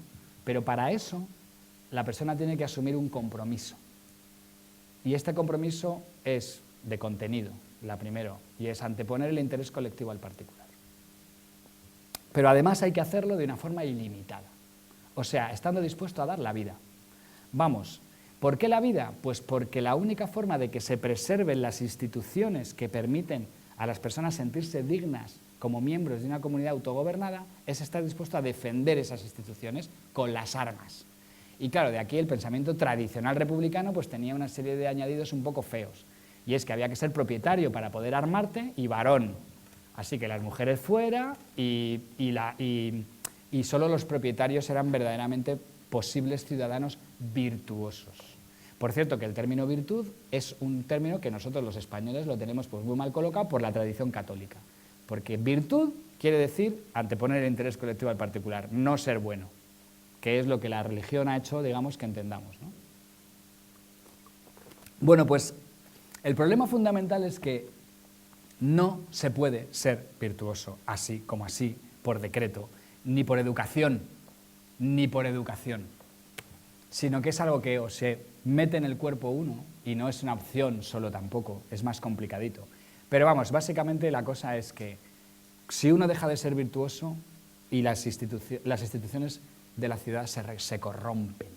Y se corrompen por la prevalencia y el avance de los intereses particulares sobre el interés colectivo. Y esto adopta dos formas, las formas autoritarias y las formas que de la corrupción. Hemos tenido un siglo XX en el que ha habido tanta tiranía que nos hemos olvidado de que no, de que el problema fundamental es el que vivimos hoy, el de la corrupción, que no tiene por qué ir acompañada de tiranía. Es tiranía, y lo sabemos también, porque Endesa y, en fin, los bancos pues terminan ejerciendo una tiranía, porque un oligopolio es una forma de tiranía, claro. Pero se nos pasa por alto que hay una parte que tiene más que ver con... Bueno, pues... Y claro, corrupción, y esto es clave, esto es lo fundamental que hay en ese libro, al que lo quiera leer. Corrupción tiene que ver, es una imagen del tiempo. Las cosas se corrompen con el tiempo, es la expresión del tiempo sobre las cosas. Entonces un republicano clásico, un republicano visto desde la tradición, Maquiavelo mismo en sus obras lo deja bien claro y acuña una palabra que este señor le pone así como más en mayúscula, que es redurre ai principi, el que sepa un poco de italiano es volver a los principios.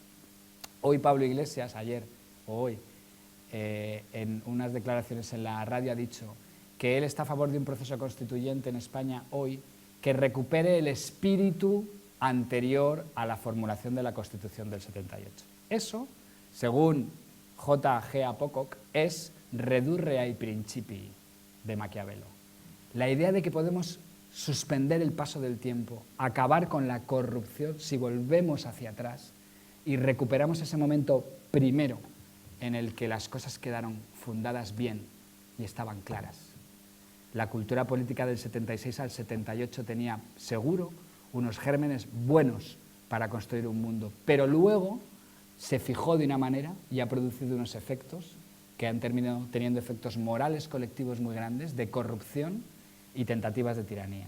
Una forma de salir de ahí es redurre ai principi. Volvamos al principio. Suspendamos la corrupción que implica el paso del tiempo. Esto está inserto en la tradición política occidental desde el siglo XVI en cualquier suceso político importante que haya pasado en cualquier país de Europa occidental, de alguna manera o de otra. Y hoy también. Ahí es donde está el límite de todo lo que yo os puedo contar hoy, que me queda muy poquito, y es que no nos podemos separar con facilidad de esto. Estamos ahí. No podemos ir por la vida de, bueno, la gente, fíjate, se cree que se puede volver para atrás y tal, como si a uno no le afectara. Bueno, es que uno termina haciendo cosas de esas también. En algún momento de su biografía se da cuenta de que hay que volver, porque nos hemos ido por un camino equivocado que ha traído corrupción o tiranía. Y la clave sigue siendo anteponer el interés colectivo al particular, y hay que hacer actos que lo impliquen, que lo expresen. Pero hay más, porque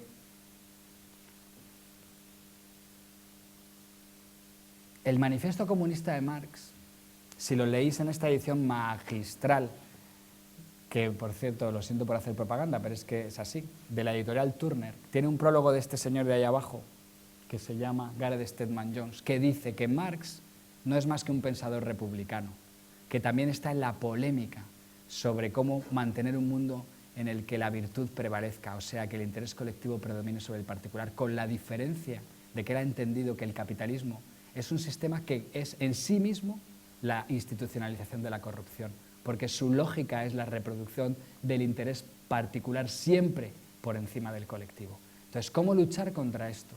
Su respuesta la tenéis en el manifiesto, lo leéis y lo dice literal, pero no lo he querido poner para no hacer propaganda de Marx, no va a ser que, bueno, no me interesa, yo estoy hablando de la tradición republicana, lo bonito es entender a Marx también como un republicano. Él dice, los únicos que pueden hacer eso son los obreros, porque los obreros, como no tienen propiedad, no pueden tener interés particular. Y entonces sus actos siempre serán actos a favor del interés colectivo sobre el particular.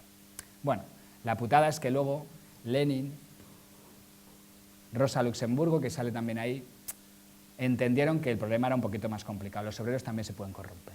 De hecho, eso es lo que argumenta Largo Caballero en el 33. Eso es lo que dice Largo Caballero, que es el fascismo, una forma de corrupción de la clase obrera que hace que el interés particular de los empresarios, de las naciones, prevalezca sobre el interés colectivo de los trabajadores, y los trabajadores acaben metidos en una cosa, bueno, pues que él llegó a vivir también, ¿no? Como es la Segunda Guerra Mundial. Es decir, cuando los nazis ponen en marcha su maquinaria en forma de un lenguaje racial para anteponer interés particular a interés colectivo.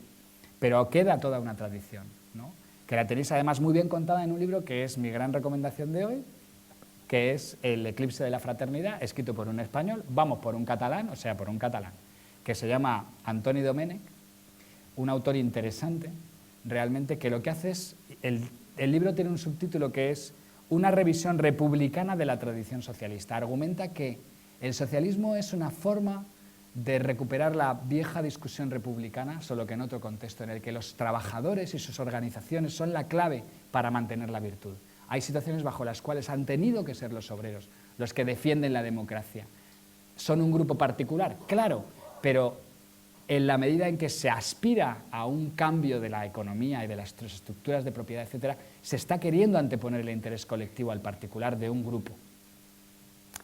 Así podemos empezar a entender qué ha podido pasar en el 34, un poquito mejor, cuando entonces los socialistas, sin darse cuenta, porque, perdonad, pero hay un español que también escribe dentro del Partido Socialista en esta clave, se llamaba Jaime Vera, y era un médico, pues da un nombre a una escuela que tiene por ahí el Partido Socialista hoy, pero esencialmente este hombre que estuvo en la Comisión de Reformas Sociales es el que estuvo ahí delante en el Parlamento en los años 90 del siglo XIX, cuando los representantes de los primeros trabajadores sindicados iban a contar las pésimas condiciones de vida de los obreros. Él ya argumentó, necesitamos entender que el problema aquí fundamental es el de la construcción de una ciudadanía activa que represente un interés general o colectivo sobre el particular, y los obreros son los que lo pueden hacer. Por eso yo me he hecho socialista.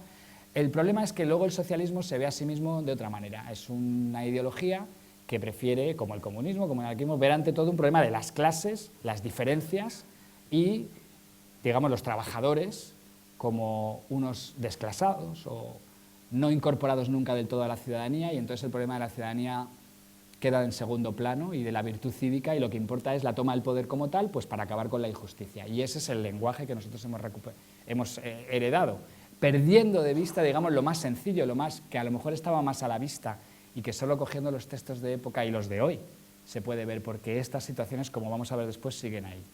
Pero bueno, yo contaros que en los años 30 entonces lo que surge ya es un imaginario de que hay una cosa llamada fascismo, que ante todo es una forma de corrupción de los propios trabajadores para generar un nuevo mundo esencialmente vertical, en el que lo que no hay es fraternidad, palabra que al final la he dejado de lado y ahora vamos a volver con ella, y que es la clave para entender Asturias como un tipo de lenguaje. Y fraternidad, ¿qué significa y por qué? ¿Qué hay en juego con ella? Fijaos que con la palabra primera con la que se relaciona fraternidad, que como veis es una metáfora del mundo de las relaciones familiares, es emancipación, otra palabra que viene en realidad del mundo de las relaciones familiares, ¿no?, del derecho romano. Un menor o un hijo se emancipa y entonces entra en otro mundo, ¿no?, en un mundo en el que ya no hay padres. La fraternidad es esencialmente el imaginario de la igualdad, pero no de la igualdad social en términos de ingresos, salarios, sino una forma de interpenetración de los iguales entre sí, de manera que se impide cualquier forma de verticalidad patriarcal, paternal, patrimonial, etcétera, empresarial. Ese es el imaginario que da lugar a una cosa como uníos, hermanos proletarios. Lo contrario es lo que, por ejemplo, está en esta imagen del año 36 ya, es verdad, el generalísimo identificado como, ¿no?, el militar fascista, por un lado, y luego con los poderes tradicionales que son siempre verticales, que impiden el mundo de la fraternidad. El concepto de fraternidad arranca de la Revolución Francesa, bueno, de la Ilustración, pero de la Revolución Francesa, el concepto político de fraternidad, ¿vale?, moderno, arranca de la Revolución Francesa y de un imaginario que va en contra de lo que se llamaba en Francia la loi de famille. La ley de familia es el predominio del padre, del varón, del adulto, sobre el resto de la familia. Y en el imaginario político del antiguo régimen, una monarquía no es más que eso. El rey es como un padre y los demás son sus hijos. Bueno, pues fraternidad es lo de la guillotina de los Borbones que tanto nos gusta decir a los españoles. Eso es fraternidad. Un mundo terrible, yo que soy padre, pero que consiste en que uno se emancipa y se hace adulto y se hace mayor, se autodetermina y es ciudadano pleno cuando no admite jerarquía fuerte que le impida ejercer entonces en nombre del todo, ser una parte. Y en ese momento poder anteponer el interés colectivo al particular y estar dispuesto a defenderlo todos como hermanos. ¿Qué problema tenemos los españoles con esto? Luego lo vamos a ver, pues que nuestro lenguaje de fraternidad es de otro tipo también, muy fuerte, y es de corte religioso. Claro, es que esta es nuestra herencia. Por eso en España nos ha costado bastante más, quizá, tomar distancia cuando se ven estas cosas de qué parte tienen de político moderno y qué parte no. Pero bueno, muy rápidamente pasar porque Asturias da lugar a una represión brutal. Aquí está Largo Caballero en la cárcel, entre ellos Estés López Ochoa, para que le recordéis, porque también lo hicieron en los 70 y han pasado 30 años y lo volvemos a hacer. Este es el represor de Asturias. Pero, evidentemente, UHP, una vez que se pone en marcha, tiene más fuerza que nada. Es como lo de casta. Hay palabras que se tiran y tienen una vida.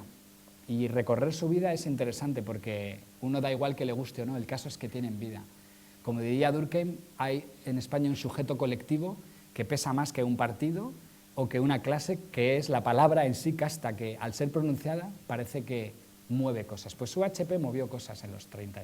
En apenas 2 años consiguió que ideologías que no se podían ni ver entraran en un grado de compenetración impresionante y generaran una posibilidad de victoria electoral como la del Frente Popular en el 36, ahí habiendo gente pues, que se les consideraba burgueses, ¿no? Como los grupos de Azaña, y luego en cambio otros comunistas revolucionarios como los del POUM.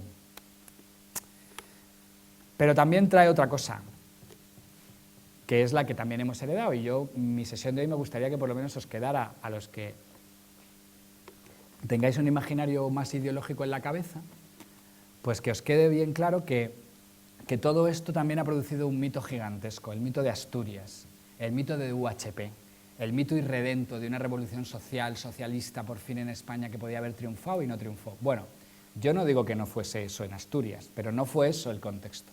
El contexto fue el de una revolución defensiva, intentando defender los principios del año 31 de la República y no la toma del poder en nombre de una clase obrera que es la que tiene que hacerlo, porque a lo mejor esos obreros se sentían a sí mismos muy como obreros, pero a lo mejor se sentían ante todo como ciudadanos y que lo que querían era recuperar un tiempo perdido por culpa de la degradación y la corrupción de los principios que en el año 31 parecían haber inaugurado un nuevo tiempo para España, y entonces estaban haciendo de ciudadanos republicanos, mucho más que los que los leemos. El caso es que ha habido toda una mitificación y sigue ahí y seguirá, porque es una cosa que nos apela mucho. Uníos, hermanos proletarios. Hoy diríamos, uníos, ciudadanos, pero es que de hecho hay más, por lo que conviene leer esta literatura y verlo de esta manera, porque de te fabula narratur, es que de todo esto que te digo pasarán cosas que se harán verdad.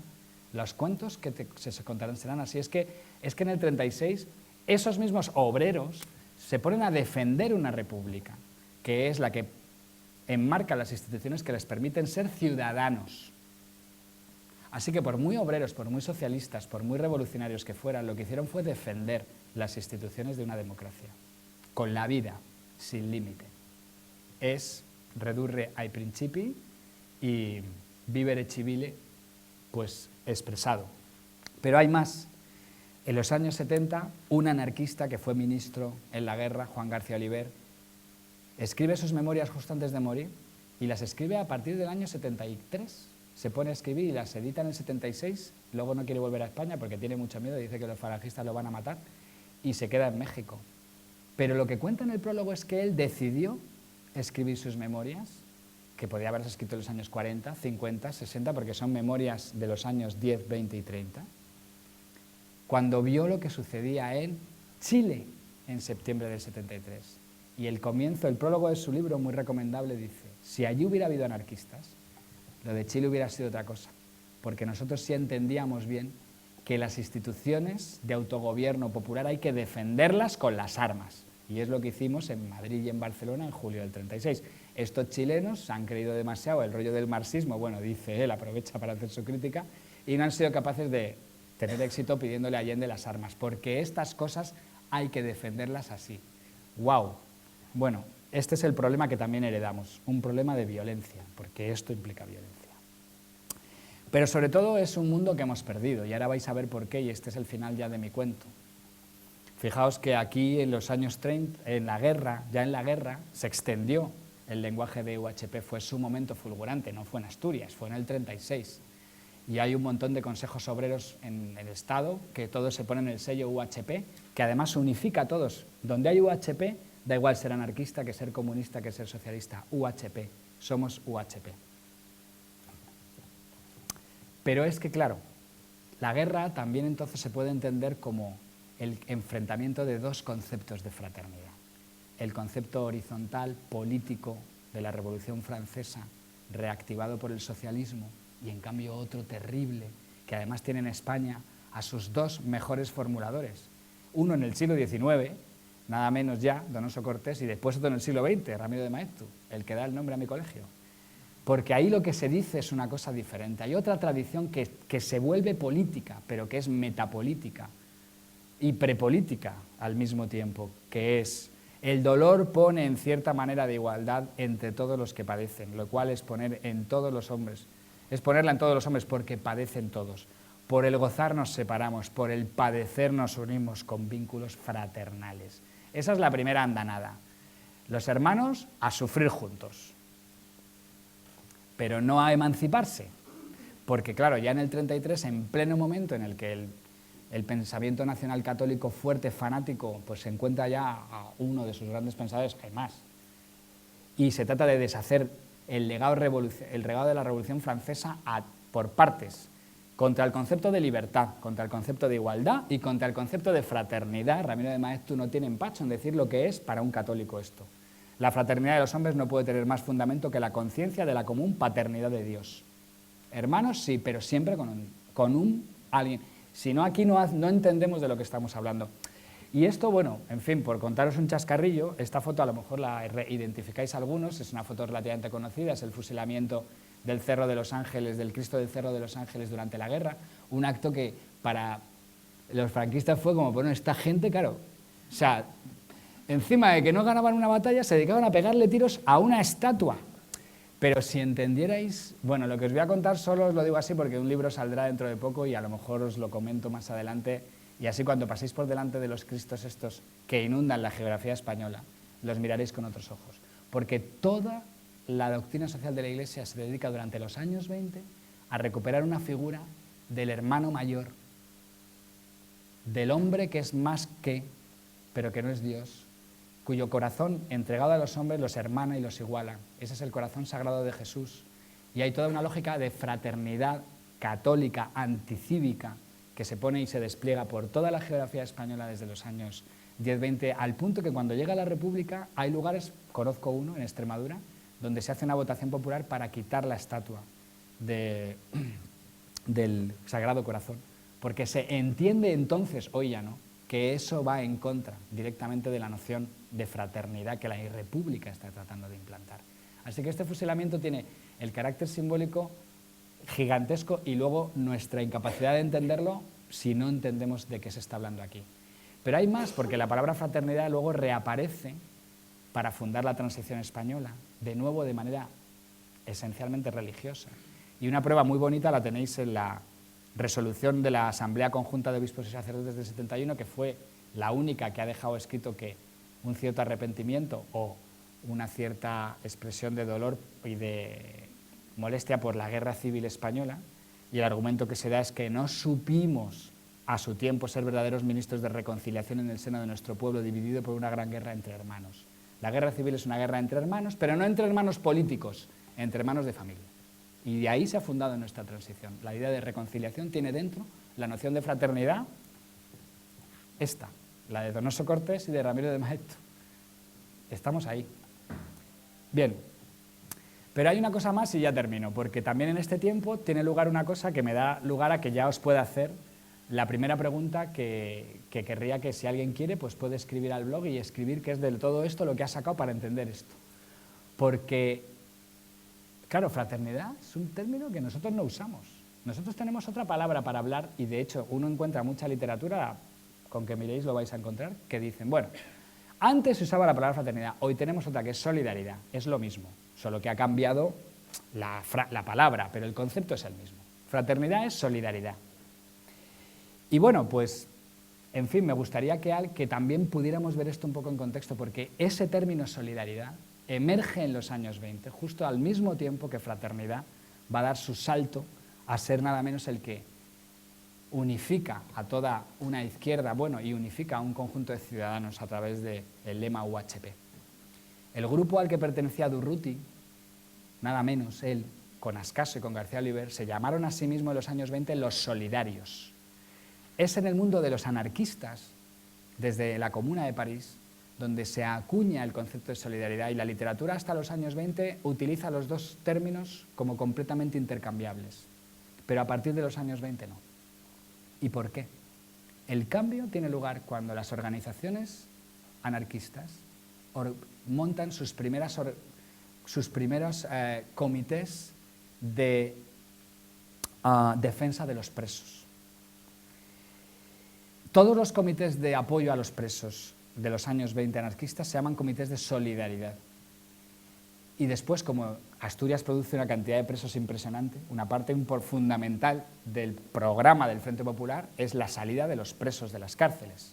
Y de nuevo ahí, solidaridad y fraternidad andan unidas, pero después ya se han separado para siempre, al punto que hay esta frase famosa de Gioconda Belli, que se la aplican al que sea, de que la solidaridad es la ternura de los pueblos. Y nosotros vivimos un tiempo en el que entendemos que con la gente hay que ser solidario, que uno se solidariza y que la solidaridad es un valor muy elevado. Yo creo que cualquiera de los que estamos aquí diríamos que de los más altos y de los más intocables.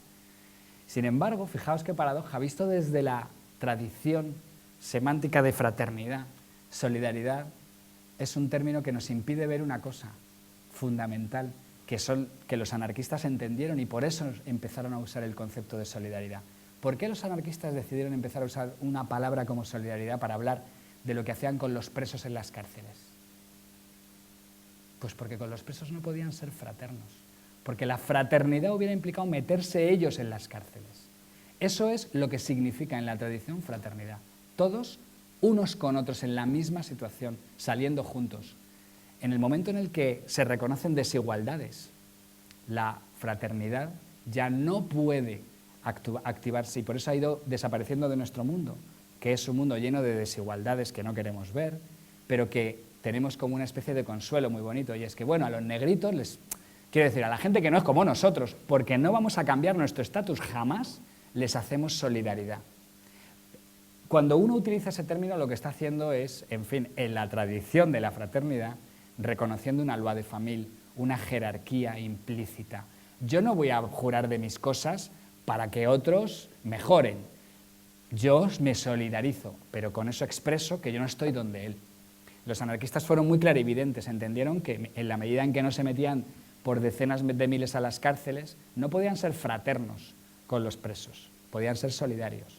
La fraternidad es más exigente, por eso la frase la solidaridad es la ternura de los pueblos, que yo crecí con ella, pues hoy me da un poco de pena, porque la solidaridad será la ternura de los pueblos, pero la fraternidad es mucho más que la ternura de los pueblos, es muchas más cosas. Es todo lo que tenga que ver con la sensación de sentirte hermano político de alguien. Bueno, pero, y ahora ya sí que termino, en realidad no hemos salido de ese tipo de mundo, seguimos ahí, por eso es difícil a lo mejor tomar distancia plena de lo que pudo pasar en los años 30 y siempre a lo mejor nos tropezamos porque el cuadro de Juan Genovés, que es el primero, es ese cuadro famoso de la amnistía del 76, cuando esos presos salen de la cárcel, ahí se produjo un acto de confraternización, pero que venía acompañado de algo más, porque los trabajadores españoles estaban haciendo huelgas masivas, que todas eran huelgas no por subir salarios, no por mejorar condiciones, eran huelgas, ¿no?, que llamaban solidarias, pero las que pedían ante todo la amnistía. Entonces, fijaos, aquí sí que se produce el punto de encuentro más cercano entre fraternidad y solidaridad, porque cuando un trabajador no simplemente da dinero o no simplemente hace un acto X de solidaridad con unos presos, sino que hace el acto político más importante que como ciudadano puede hacer desde su estatus, arriesgando su estatus, que es una huelga, entonces sí parece que la solidaridad es una forma de fraternidad. Y al salir los presos se produce, y este es el redurre ai principi, hubo un momento en el que de repente pareció que los españoles generábamos una comunidad política inclusiva de todos los que querían una democracia participativa y para todos, por igual, como hermanos. Eso es el 76 al 78. Después han pasado cosas, pero evidentemente, mientras sigamos siendo ciudadanos, el dilema, que al final no se ha hablado mucho de él, de que hacer estos actos de fraternidad implica confrontar a menudo los marcos legislativos establecidos, las instituciones tal como están. Y el dilema es, ¿qué va adelante? ¿Qué va antes? Así que os dejo con las dos preguntas y ya me callo. Y ahora entenderéis este final. La primera, que os digo, es muy sencilla, tiene que ver con lo que os acabo de contar. ¿Dirías que la palabra solidaridad significa lo mismo que la palabra fraternidad? ¿Cuál de las dos dirías que es más usual? ¿Cuál más precisa en contenido político? ¿Cuál para ti más valiosa? ¿Por qué? ¿Puedes contar algo de la historia de esas dos palabras? Pero hay otra, ¿no? Pregunta que os dejo igual de formulada, pero para llegar a ella os hago la que os iba a hacer ahora. ¿Qué amenaza tendría que sobrevenir a la democracia para que estuvieses dispuesto a saltarte la legalidad en su defensa?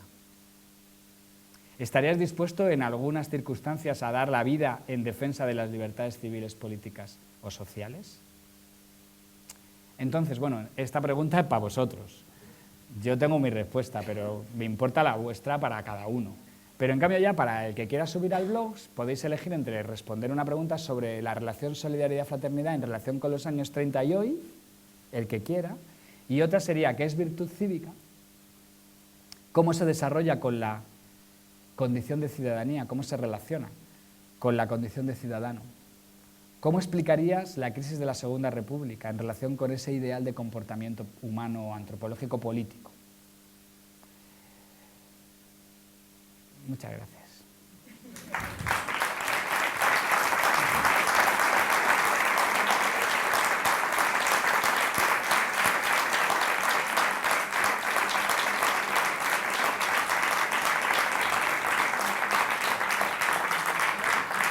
Bueno, no sé ni qué hora es, pero ahora, esperando que haya por ahí un micrófono, tenemos algo de tiempo, yo creo, para que hagáis todo tipo de reflexiones. El Principado de Asturias es una tradición de la monarquía española. Todas las monarquías europeas en la Edad Media definen un territorio normalmente fronterizo para dárselo al primogénito de los reyes. En Inglaterra es Gales, una zona donde hay población tribal y no hay mucha guerra, y entonces se le da al primogénito para que lo gestione y le sirva un poco como de training de lo que va a ser luego ser el rey. Un territorio más pequeñito, en el que ha habido frontera, pero normalmente luego se deja de serlo. En Francia, el Delfinado está donde hoy está actualmente Lyon, toda esa zona. Ahí, ese es el territorio también fronterizo con Suiza e Italia, que los reyes franceses conceden a sus primogénitos. Y en España, curiosamente, se le da al rey el territorio menos fronterizo que hay, donde había habido frontera pues al principio de la conquista a los musulmanes, que es Asturias. Entonces, de siempre es una tradición de los reyes españoles nombrar al primogénito príncipe de Asturias. No tiene nada de connotación en este caso. La tercera fase en la que estamos, que ya ni siquiera usamos la palabra solidaridad, sino que es adhesión. Me llama mucho la atención la reapropiación, antes de que lo dijeras, cuando estaba pensando en lo de las ONGs y en los movimientos solidarios y desde aquí, ¿no? O sea, soy solidario o de paternidad o de, ¿cómo se llama esto?, apadrinamiento, pero muy paternalistas, ¿no?, en su génesis. Pero además que ya hemos evolucionado hacia la adhesión. Yo adhiero a esta causa. Ni siquiera es ni fraternidad ni solidaridad. Entonces, ¿qué pasa en esta tercera parte que es, no sé, producto quizá de un individualismo acérrimo, ¿no? O no sé. Bueno, yo personalmente no querría censurar nada relacionado con el concepto de solidaridad y he cargado las tintas apuestas solo para que se viera el contraste. Porque nosotros hemos perdido ese mundo. No podemos dar tampoco marcha atrás. Ahí no hay redurre y principi porque tiene que ver con significados que se nos han escapado. Solo que podamos entender a la gente en los años 30, cuando hacía cosas a lo mejor muy locas, vistas desde hoy, pero entendían que lo fraternal significaba eso. Había que emanciparse. Lo primero, luego había poderes jerárquicos que había que quitar de en medio. Bueno, si se dejaban, pero si no se dejaban. Y a continuación, establecer unas formas de autogestión que afectaran al conjunto de la vida. Si no, no había fraternidad.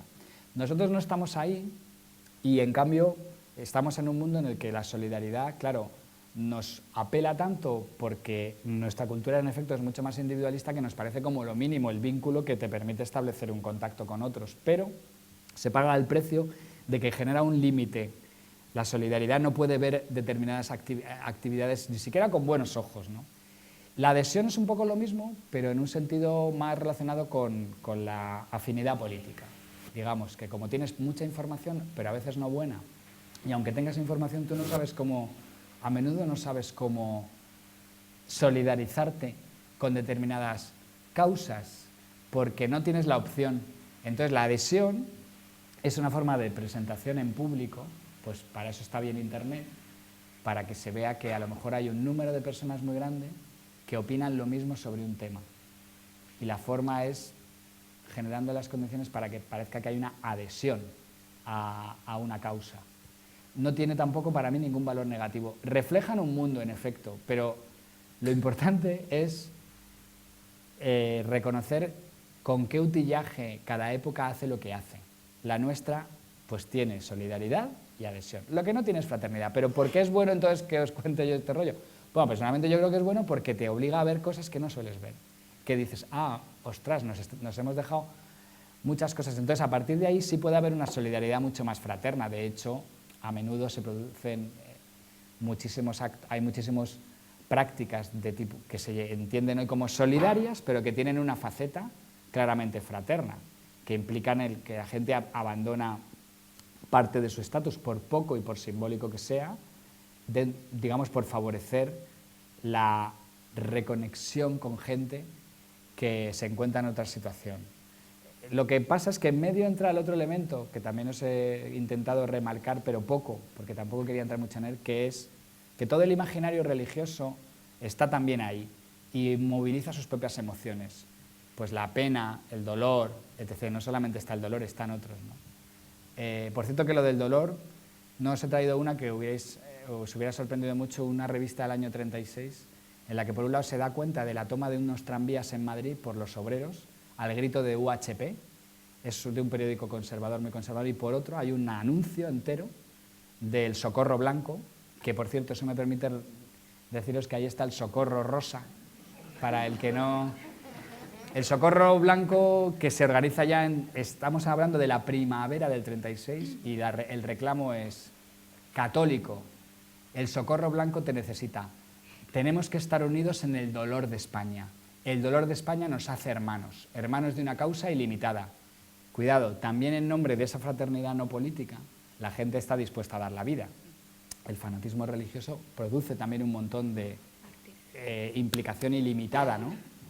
De hecho, he estado leyendo hoy, alguien decía, me han pasado un texto de alguien del siglo XIX que decía, por la sangre uno da la vida, por la vecindad un poco menos y por la ciudadanía mucho menos.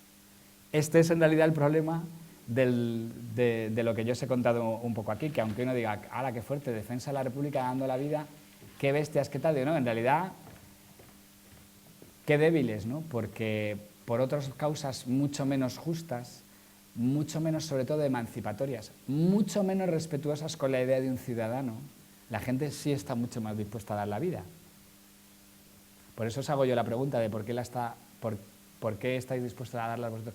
Bueno, dar la vida queda un poco fuerte. Es cuando uno dice, yo esto no voy a parar hasta no hacer algo bueno con ello, no estoy dispuesto a abjurar de... ¿no? Entonces, ¿qué amenaza tendrías que sentir? Porque la pregunta que os he hecho está un poco manipulada sin querer. No es qué amenaza tendría que sobrevenir a la democracia, sino qué amenaza tendréis que sentir para decidir que vais a hacer algo casi ilimitado, o al precio que sea. Precisamente ese golpe, o también ese principio de golpe de Estado que había habido previamente, entonces, no sé cómo, al presentarlo, quizá se entienda todavía mejor ese levantamiento, teniendo en cuenta que realmente había una amenaza real de golpe de Estado. República, es que a lo mejor en ese sentido hay algo muy básico que no he contado y así yo te devuelvo la cuestión a ti, ¿no? Y es que toda la represión de Asturias se hace en nombre de la Ley de Defensa de la República que ha puesto el propio Azaña 3 años antes encima de la mesa. Y se dice, bueno, pues no queríais una Ley de Defensa de la República, pues ya la hemos tenido. Y ahora, como os habéis levantado contra la República, vale todo, porque la Ley de Defensa es muy dura. Entonces, evidentemente, cuando Azaña la implementa en el 31, es porque él teme mucho que haya cosas como la Sanjurjada, o sea, un conato de golpe militar. Claro, y es que los hay, pero también está la parte de Azaña, en la que Azaña dice, no, es que la República tiene enemigos, y menos mal, y nos viene muy bien, es que una república sin enemigos significa que es una república blanda. Así que hay un juego muy complicado en el mundo de los ciudadanos, que es la parte en la que yo menos quiero entrar hoy, porque todo esto tiene pues muchas contradicciones. Y una de ellas es que cuando uno se arma de esas razones políticas, entonces se inventa enemigos con facilidad, porque cuando las cosas no salen bien, alguien tiene que tener la culpa. Y eso pasa con cualquier ciudadano. La sensación de, hay un enemigo por aquí que quiere cargarse estos logros que tenemos. Eso es así, independientemente de que haya otras cosas. En España, conatos de golpe de Estado, claro. La cuestión es que, fíjate, la Sanjurjada es paradójico porque al final es una intentona fácilmente desmontable, que lo que adquiere es mucha notoriedad, y eso obliga a las autoridades republicanas a que, a pesar de que se aplica la ley de defensa de la República, se hace con poco rigor. Y esos militares salen a la cárcel enseguida. Entonces, eso estaba ahí en el pasado. Sin embargo, cuando Largo Caballero pone en marcha su discurso, argumenta que lo que nos viene encima es algo muy distinto y mucho peor. Entonces, nosotros podemos decir que la Sanjurjada anticipa el golpe de Franco, pero en la época se pensó que no, que en medio habían pasado cosas muy gordas y que si no uno termina haciendo la interpretación simplemente de que hay unos siempre militares que quieren fastidiar. No, lo que pasa entre la Sanjurjada y el 36 es una recomposición drástica, absoluta, total, brutal y profundísima de toda la derecha española por el camino.